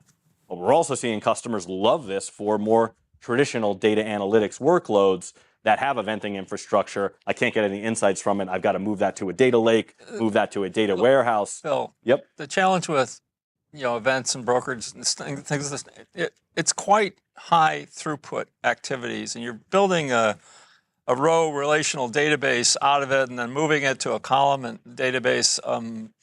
Did you have the compute structure to be able to support this at, I don't know, million transactions a second? I mean, what would that look like from a cluster perspective? Absolutely. So, fun lead in. We've tested this per server. Not only is it simpler, more scalable, we are dramatically faster, right? So we tested it. We're doing 1.5 million transactions per server. One of the first ever customers that I knew that was looking at VAST, they needed 11 servers in their eventing infrastructure, 3 on ours, right? So it's faster, it's easier to scale, and it's dramatically simpler, right? So when I look at trying to consolidate this and give my agents a view into what's happening in my real-time environment, this is a game changer for our customers. The whole white paper on the details of the performance. Yeah. Love that TN question. Okay, so a couple of things that we're going to hit on. Shared nothing. It's everywhere. It's causing problems everywhere. We're also seeing huge problems with shared nothing in the vector database world because it's the same thing. Another distributed architecture, vector databases, right? Some of the things that are challenging with vector databases. I want to scale beyond a server. Same thing like we're doing with data reduction. I've got to create shards, right? Now every one of my servers only has a piece of that vector index, right?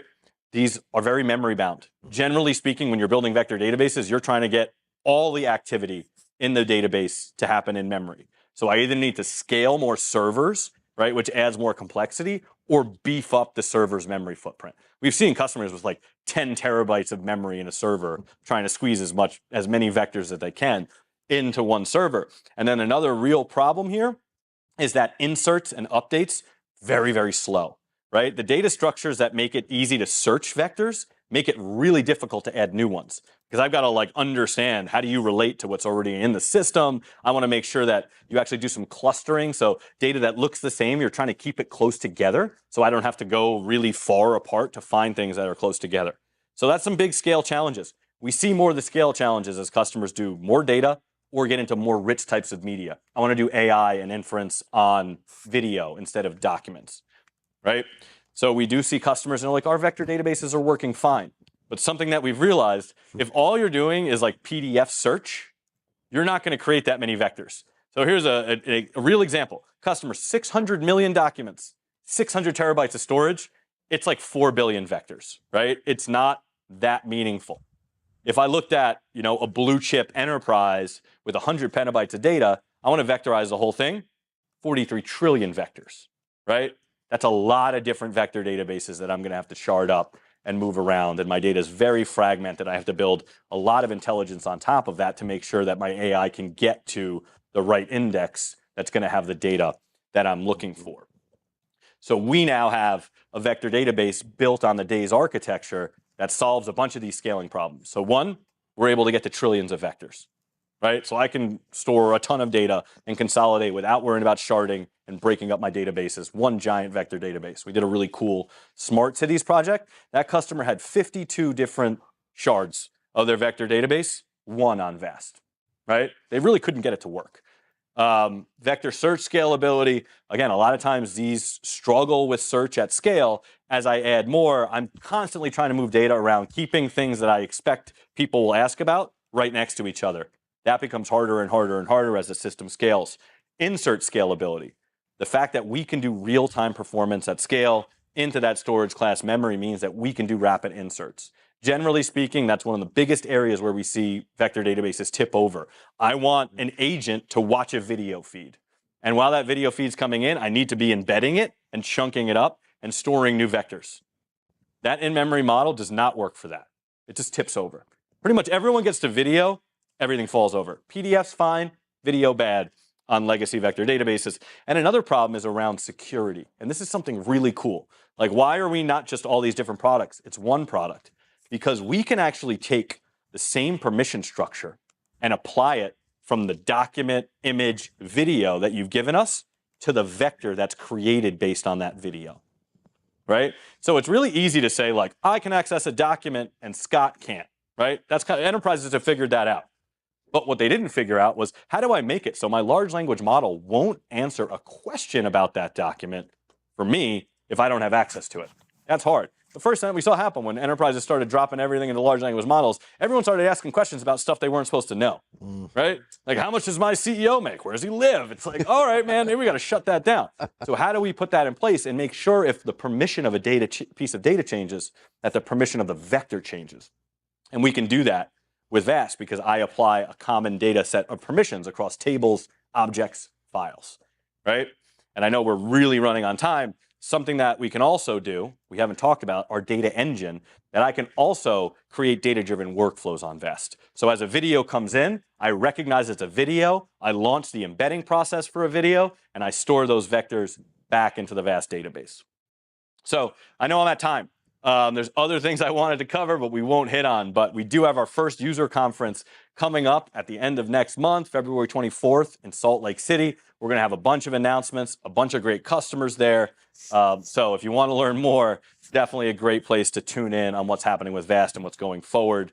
Thank you again, Scott, and the team and all the delegates for having us today.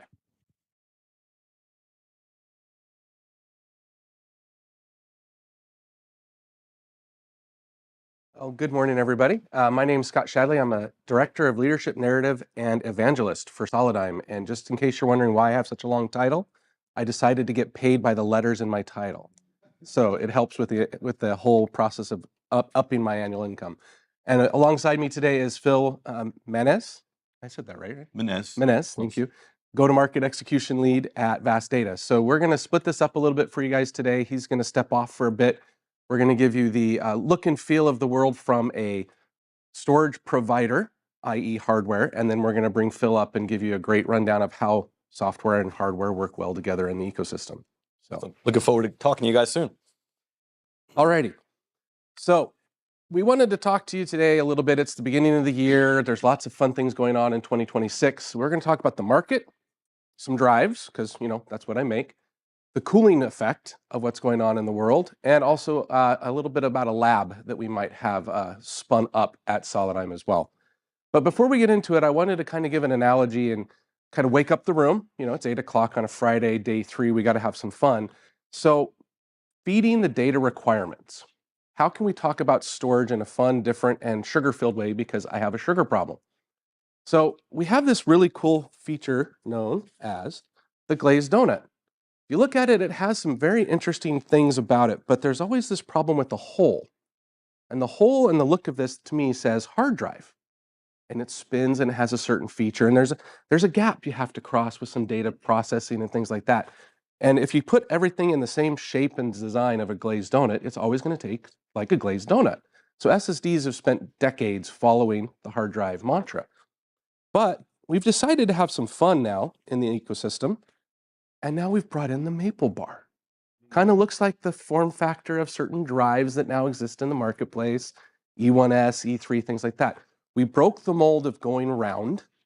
We've gone off and done our own thing with storage, and we make some amazing dough at Solidigm. Solidigm is a great data houser because you can store all kinds of data in the nice little intricacies of the dough inside. And we put a nice little glaze on top because we want to make sure that you have some flavor as well. A little bit of performance kick here, a little bit of capacity kick there. But we also know that at the end of the day, you got to have a little bit more once in a while. And I'm not going to break it open because it's going to spill jelly everywhere. But there's this thing called a jelly donut. And so if I build a really amazing storage drive and you guys have lots of fun putting your data in there, what are you going to do with your data? Because I'm not the guy that's going to sit here and figure out how to manipulate, play, and manage your data, but I'm going to hold it, I'm going to store it, I'm going to keep it safe. So that's why we've brought our partner Phil from Vast Data along, because they're kind of like the jelly in the jelly-filled donut. We make the right amount of room, we make the right cavity in the space of the data, and how it's managed, stored, can be transferred in and out. And they fill it up very nicely with their software solutions and take advantage of some of the features that when we partner together, make the products even more effective and useful. So that's my morning wake up for the how to bring sugar, because I love sugar, into a presentation at 8 o'clock on a Friday morning. So when you think about data and you think about next time you pick up a donut, there's so many different varieties of donut, but the right one is always the Solidigm one. How about that? So I also want to ask the room, because you guys get to speak up. So there's this whole thing about storage for AI. We've got a lot going on. We're going to dig into a whole bunch of it today. But before we kick it off, I'm just curious, anybody awake enough to kind of throw out their thoughts about what's going on with the bubble that we're in today and where we see that bubble going? Is anybody willing to throw out a thought on what they think of this? Is it a flash in the pan? Are we 3 years, 5 years? Does it last forever? Just open it up for a quick thought. Just take the jelly donut and do this to it. I was told not to throw things. But you can smash them. You can smash them. No, that's true, but then I would make a mess and I'd have to get involved with paying the cleanup bill. Well, that's your answer. That's the It's answer. going to be a mess. It's going to be a mess. I like that. But yes. It's going to be a mess. So we don't disagree. There's definitely been a lot of challenges, and a lot of it has to do with supply and demand and how they cycle. I've been doing this for way too long. It was fun. When I hit 20 years, I'm like, I'm a 20-year veteran in the industry. I hit 30 this year. Starting to feel a little old. So I've been doing this for 30 years. And my first cycle was the year I started in 1996. Because I joined a semiconductor company and everybody was raving about the bonus checks and the upcycle and everything like that. And I started when it hit. And so I saw all the big checks, but I never saw the big check. All my coworkers started selling cars and all that kind of stuff because of that first cycle all the way back in 96. And we've ebbed and flowed through these cycles. And I've got a couple of examples of the big cycles that have hit the market. So when we transitioned from the 2D architectures to 3D architectures, there was a huge hit because when you change a wafer from one technology to another technology, there's going to be a gap. Doesn't matter if you've got more fabs, more wafers, whatever. To bring one online, you have a glut in the old one, but then the new one comes online at such a higher density that boom, we hit this massive oversupply. So 2D went 3D, we had an oversupply problem. So that was induced by the vendors. So there's a storyline here. The pandemic came around. This is a few decades later, and we started having the hoarding happen. And I threw up here my favorite little object that's been hoarded by all the folks during the pandemic, and we remember those days, right? They did the same thing with semiconductor products. People were like, oh my word, the world's shutting down. We've got to have everything on the shelf to spare because there's no way we're going to be able to replace products over time. People were locking their engineers in data centers. I had a friend of mine who literally was on a 1-month cycle. He got 1 month, he got to stay in the data center, sleep on a cot in a storage room, and then he got a month off and he went back in and he was getting paid hazard pay for the month he was in the building. But he could not interact with anybody. And so the industry hoarded our products. And so we sold everything in 2020, 2021, and then it stopped. Everybody kind of said, well, hold back. And then we hit the next big down cycle. And it was a big down cycle because the world shut down, innovation had stopped, everybody was just keeping the lights on. So the wells dried out for the innovation on the R&D side to put up new fabs, new this, new that. And now we come into the current cycle, and all of a sudden, we've got this situation where we've got a good amount of supply. We've got a great situation in the market for the opportunity for amazing upside, but nobody was investing at the back half of the pandemic because we didn't have the money to do it. Nobody did. And so we get things like the CHIPS Act, which help a bunch of companies do things, and we get a bunch of stuff happening, and all of a sudden, the AI bubble hits, and we're like, oh my gosh, memory, memory, memory, memory, memory. Well, Solidigm doesn't make memory, but we use memory in our drives, and we have a parent company that makes memory. And it turns out that the memory fab and the NAND fab are not interchangeable anymore. That stopped around the 3D era, where you had to have dedicated NAND lines and dedicated memory lines. All the investment in the last 18 months to 2 years, memory fab, memory fab, memory fab, because the storage was just still not really being the belle of the ball, if you will. But now we're starting to see, especially with what's happened, and we'll get into a little bit of the demonstration of that, with the recent uptick of need of storage. So we've hit the memory wall. We've got memory, they're building more memory, and the memory will come online in the next 18 months. But we still have a problem on the storage side. So we have capacity that's coming online. People have made announcements. We've talked about what we're going to do to increase supply and how we're going to manage all that. But you throw in the AI bubble, the lack of investment, and the Moore's Law slowdown of the two on two, and you have this amazing situation we're now riding, which is this little bit of lack of supply for the amount of demand we have. And the demand is driven by the industry. Think of all the IoT devices, everybody's watch, everybody's everything, the autonomous car takeover, the humanoid robots. It's not just the simple fact that we don't have enough wafers to make stuff. It's the fact that people are consuming it in so many different ways, even more so now than we did 20, 30 years ago. So the age of AI is definitely going to keep us moving. You know, you've heard a lot of people talk about being sold out for 26 and going into 27. Our friends in the spinning world just yesterday on the earnings announcement said they've got LTAs through 27 for their spinning products. So we're going to see this for a little while longer, but we're excited about it because it gives us an opportunity at Solidigm to do things that are on the forefront of innovation instead of just making the next great drive. How do we make what we've got, what you can get access to, work better, faster, stronger? And that's where partnerships like with VAST come into play that you'll hear about as we get through this presentation. So it's an opportunity for us to actually engage more and do more with our customers than we've already been doing. Because one of the big things is there's a lot of recent headlines that come from a whole bunch of different places, TechCrunch, Bloomberg, Forbes, Benzinga, that are all talking about what needs to happen for the AI data center. And we managed to throw up a headline from our site about all the work that we've already done to address some of these problems today, and that we can move forward into the next world. So talking about, went from back end to center stage from a data center perspective. So we've talked about economics. We've got a great bunch of stories on TCO, including a great one with our partner VAST. Achieving the scale. We're very close to several of the neocloud players in the marketplace, CoreWeaves and others that have been very good about being partners with us in this industry drive as we move things forward.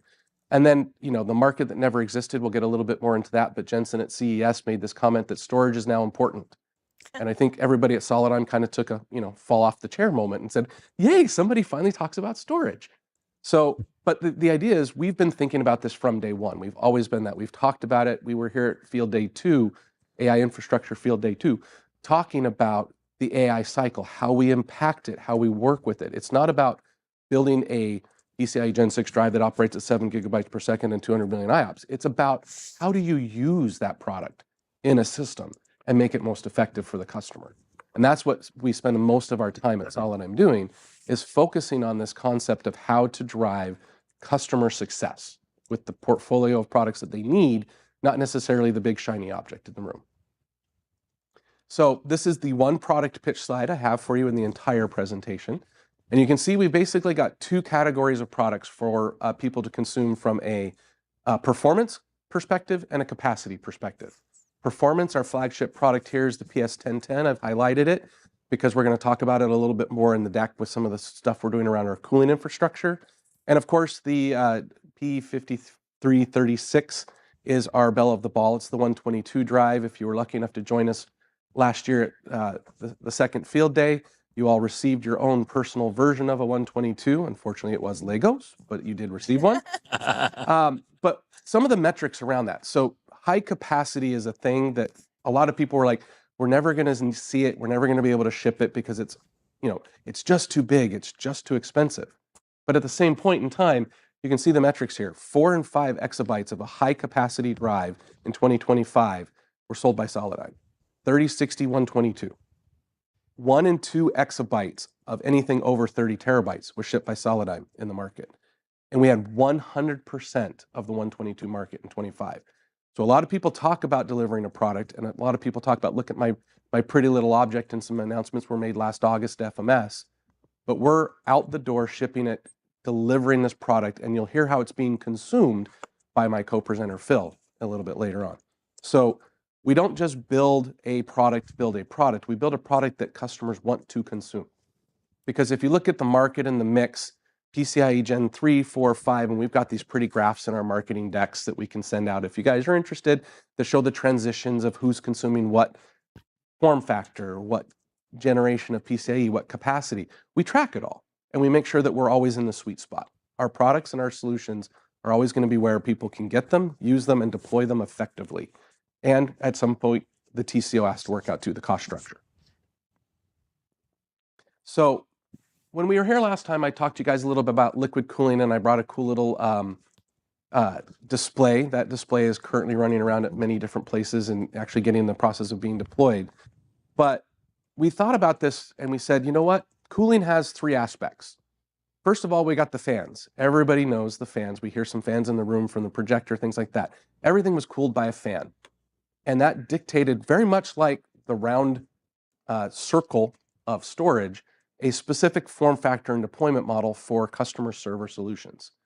So the only way to get around that is to either slow them down by adding bigger, fatter fins on our drives and making airflow adjustments and all these conversations about linear feet per minute, or LFM, not the nice LLMs and AI.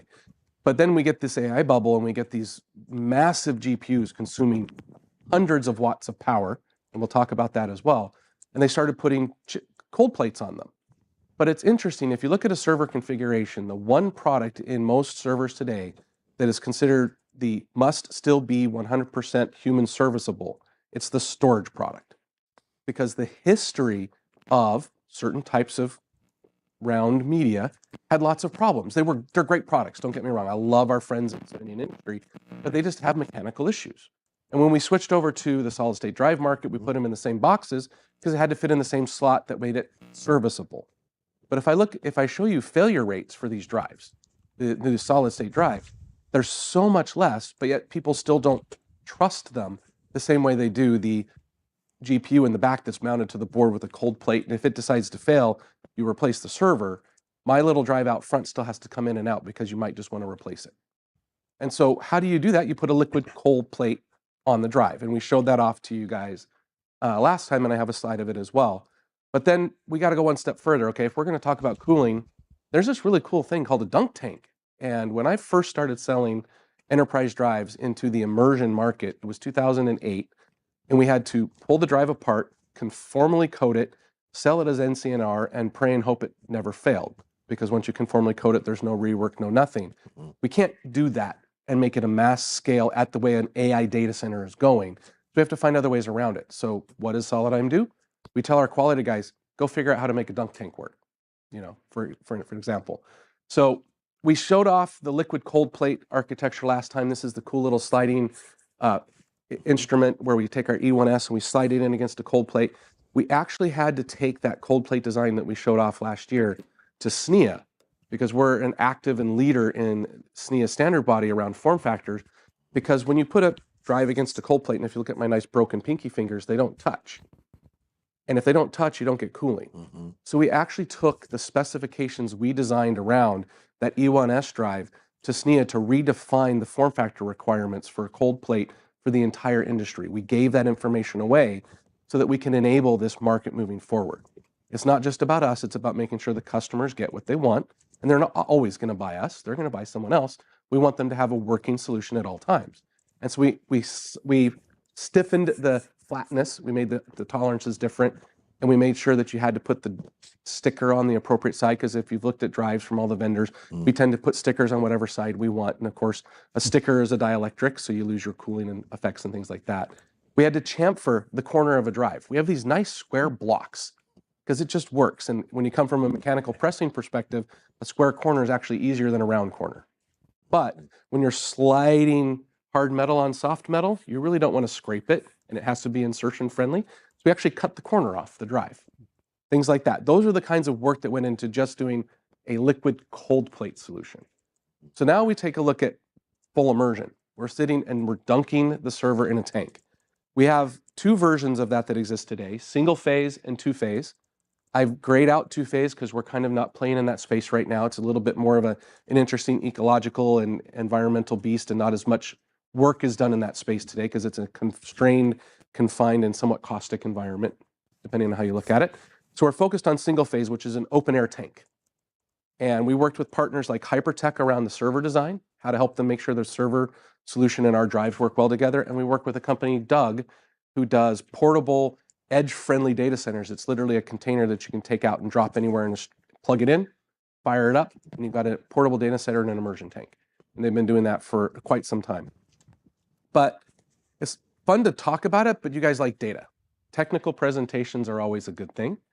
And so we wanted to give you a little bit of detail on this. So we were at Supercompute in November last year, and we had Hypertech as a server vendor, Valvoline as a fluid vendor, and Midas as a tank vendor in our booth together, showing a combined architected solution for our customers.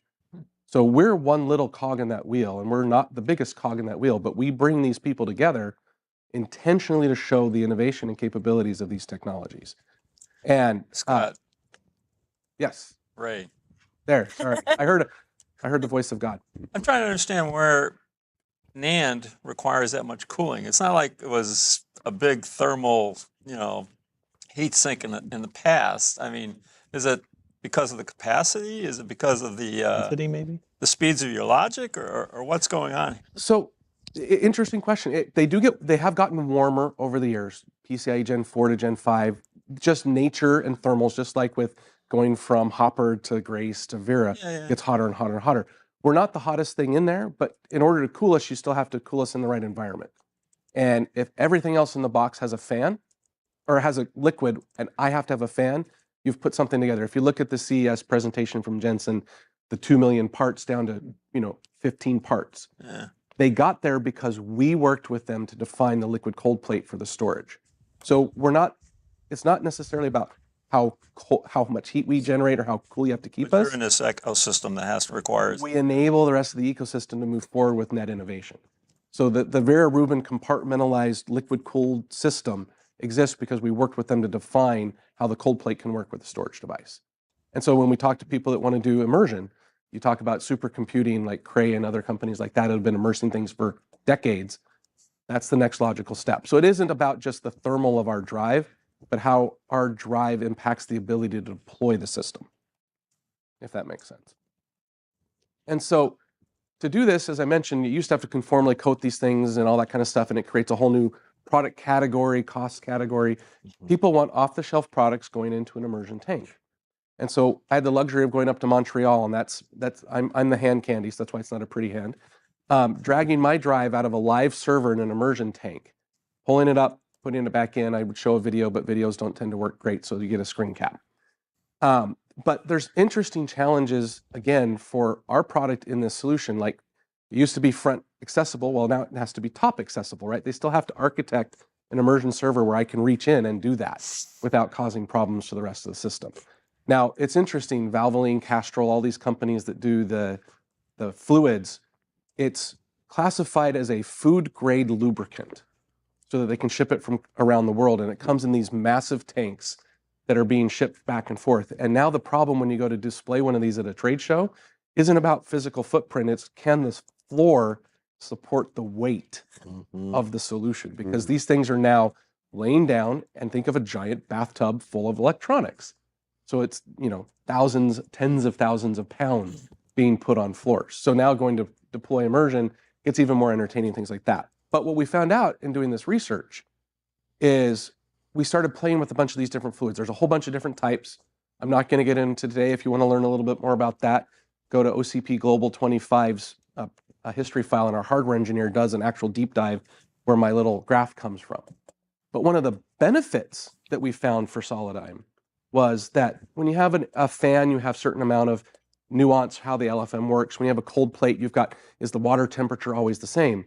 In a tank, you have the most succinct, sustained temperature of any environment. And what is a semiconductor like? Consistent temperature.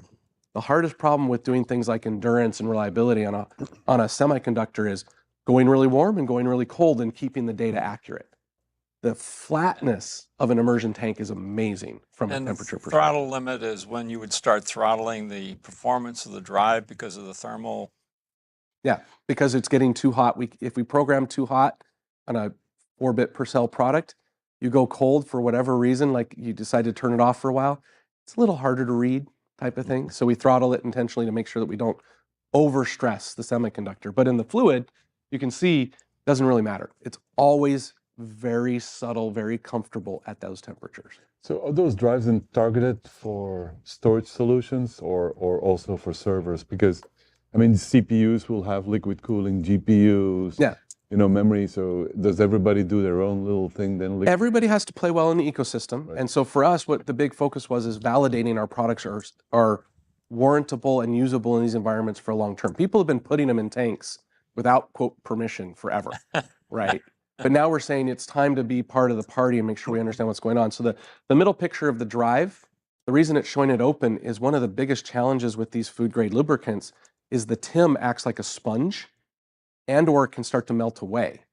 Now you've still got the fluid running through the drive because it finds its ways in the nooks and crannies, but it has a potential to create too much liquid connection to a single part because the sponge just sits there and is constantly pressing one temperature dot on a mini transistor inside the drive that could literally cause the drive to fail.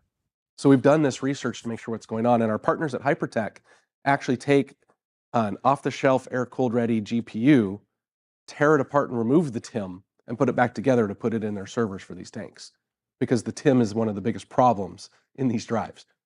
So when I was there in Montreal, I said, how do you guys test these products without going into this giant Submer or Doug or whatever tank and validate whether the products work or not? And he said, he walked me over to the corner. He's like, can't take a picture because there's too much other stuff going on there, but it's an industrial size deep fryer from like a food truck.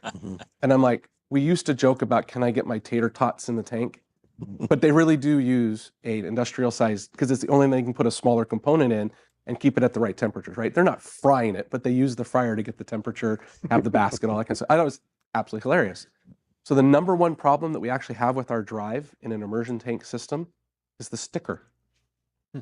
The food grade lubricant eats the sticker glue and the label falls off. Doesn't cause any problems in the server, just it's now unidentifiable. So we actually, the current solution is to put a layer of nail polish lacquer over the stickers for all the components, not just ours. Any label on any drive falls off in these fluids. So literally, to get that drive to stay intact for the label for the pretty, Photoshop, we put nail polish on it. Scott, hold it in place. real quick, you mentioned, I think you said TIM. TIM, what was that? TIM. The blue goo on the drive is thermal interface material. TIM. Sorry, I used an acronym without defining it. I'm not really, don't tend to forget that. Thank you very much. So that's an example of how we're working that. And so what we have to do is now we have to validate our drive in all these different fluids. So we have to get our own version of an industrial fryer, if you will, put our products in it, test it, make sure they work. And there's, as you would with any kind of fan system, there's multiple vendors that we're playing with. So we're doing a lot of work right now to validate the immersion cooling architectures for our products at this point. Are you doing any of the kind of new stuff like Microsoft is doing, where they're actually sending the fluid they have cold plates and they send the fluid directly to the component that's overheating when it needs it? Have you seen that? Not specifically. If it's cold plate involved, it's going to be a different type of fluid. It can just be a glycol or even water. These are different types of things. These are oil-based derivatives. Yeah, I think they're doing it without water. That's the whole initiative they're doing. So So, No, I thought you knew about it. You would tell me, but not that specific version of it. No. Okay. But yeah, the whole process here is also to avoid the water loss, right? Because we've talked about one of the things that we're actually working on in our efficiency stories that you'll be seeing coming out from Solidigm over the rest of the year, and we'll introduce a little bit at our next field day event that we're coming to, is the idea of a WUE. So we have a PUE, which is power utilization effectiveness. Now there's a water utilization effectiveness. And we actually help customers understand. We've gone to the point where some of our TCO models take into the amount of carbon footprint impact of the concrete used for the footings underneath the data center that our drives are going into to help customers understand how to use these products. So we're definitely very much thinking outside the box on how we help customers solve their net problems with these products. Now, Scott, you mentioned something about changing the interface so it's top versus side. I mean, I don't see that in the drive here. Well, so if the server's inserted in a rack, right, you call it a front-loaded drive. Right. But if the server's vertical, it's now a top-loaded drive. But it's the same. It's semantic. I got you. It was part of a fun conversation. There's a video I can send you the link to of that. But we were discussing, is it really front-loaded now because it's coming out of the top? But no, it is effectively the same architecture for our cage. Right. But even in a liquid-cooled environment, the cage is 100% sealed around the drives, and it kind of has its own little baby ecosystem. But we have to work with them to build the slots for the drives to allow the fluid around it. So we go from making sure air can flow, getting it as tight as we can with liquid cold plate, and then we open it back up again, and then making it stay effective for the different uses of the drives. So as you can see, E1S in this thing, we've done the U.2s as well, but it's all about helping our customers figure out how to play well with these products and these ecosystems. So customer innovation. There's this wonderful thing called AI and the AI factory, and we started talking to a whole bunch of our customers, and we were like, so I can give you a drive. Where are you going to put it? What are you going to do with it? We want to help you. And they're like, well, we like the help you part. We're not sure where to put it because we don't actually have one either because nobody can get them because they're all getting deployed by a NeoCloud here, this, that, or the other thing. So Solidigm built the Solidigm AI Central Lab. We actually went out, acquired a whole bunch of architectures, footprints, partner platforms, and we've built an independent lab that can allow customers to remote in and test our architecture. Because lack of infrastructure, we fix that problem. High cost of a lab, we're taking on that burden. Limited real-world storage data, generate it on these tools in our environment. It's remote to you, it's secure, we've got all those data sovereignty problems solved, and then we can help you work on how to optimize it. If you want us to play nice with you, if you just want to play with it, let us know how you want to work together. And so the first version of the lab looks something like this. So we've got E3 2 petabytes in Granite Rapids servers.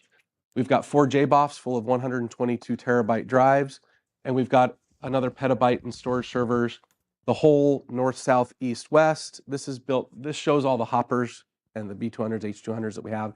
We've got Grace Blackwell's coming in, and we will be getting the Vera Rubin platforms as well to put into this lab. So it's an ever-evolving ecosystem. And that's why it says, quote, exciting new infrastructure updates.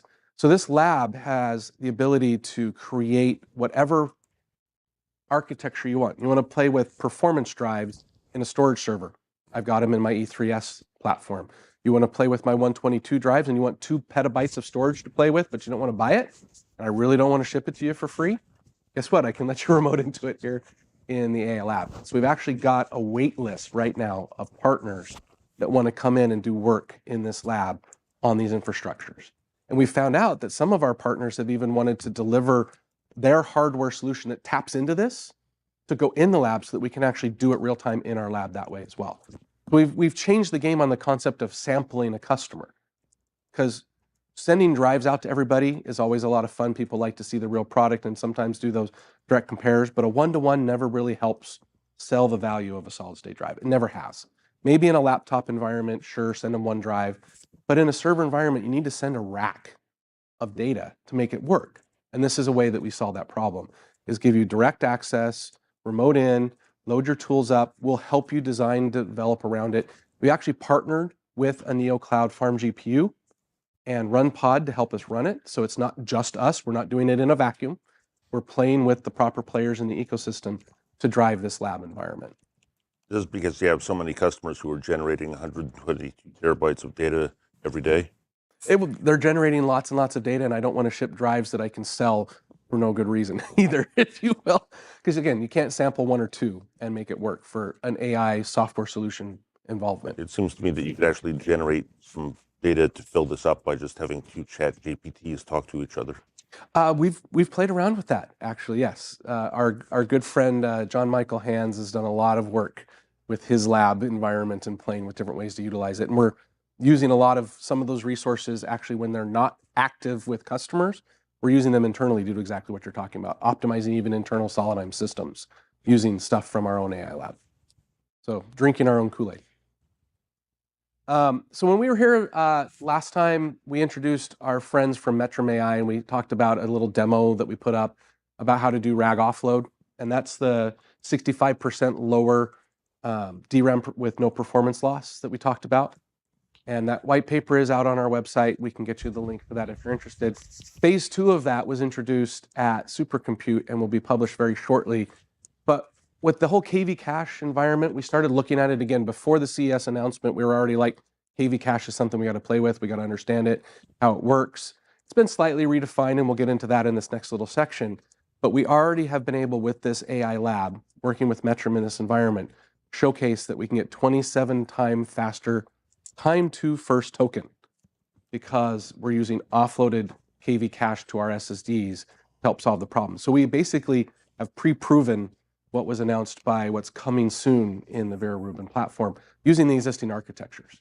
So that time to first token, those really big careabouts that you have, we've already been able to validate because of the access of this lab to the data sets, to the infrastructure, and to those architectures.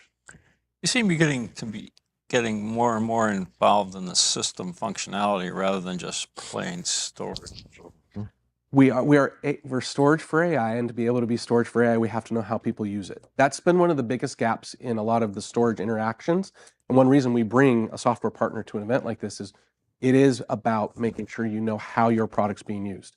I can throw a FIO test at something. I can throw a customer test at something. That's not real world data.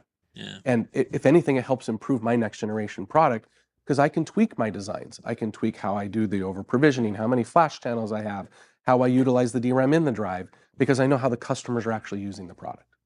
KV cache is a lot different than having tweaking, over provisioning and numbered channels and things of that nature. It's a scale thing, right? Exactly. Yeah. So that's what we focus on. Most of our current customer base is scale customer, whether it's hyperscale, neo cloud, partners, all that kind of stuff. It's about how we can scale our product most effectively.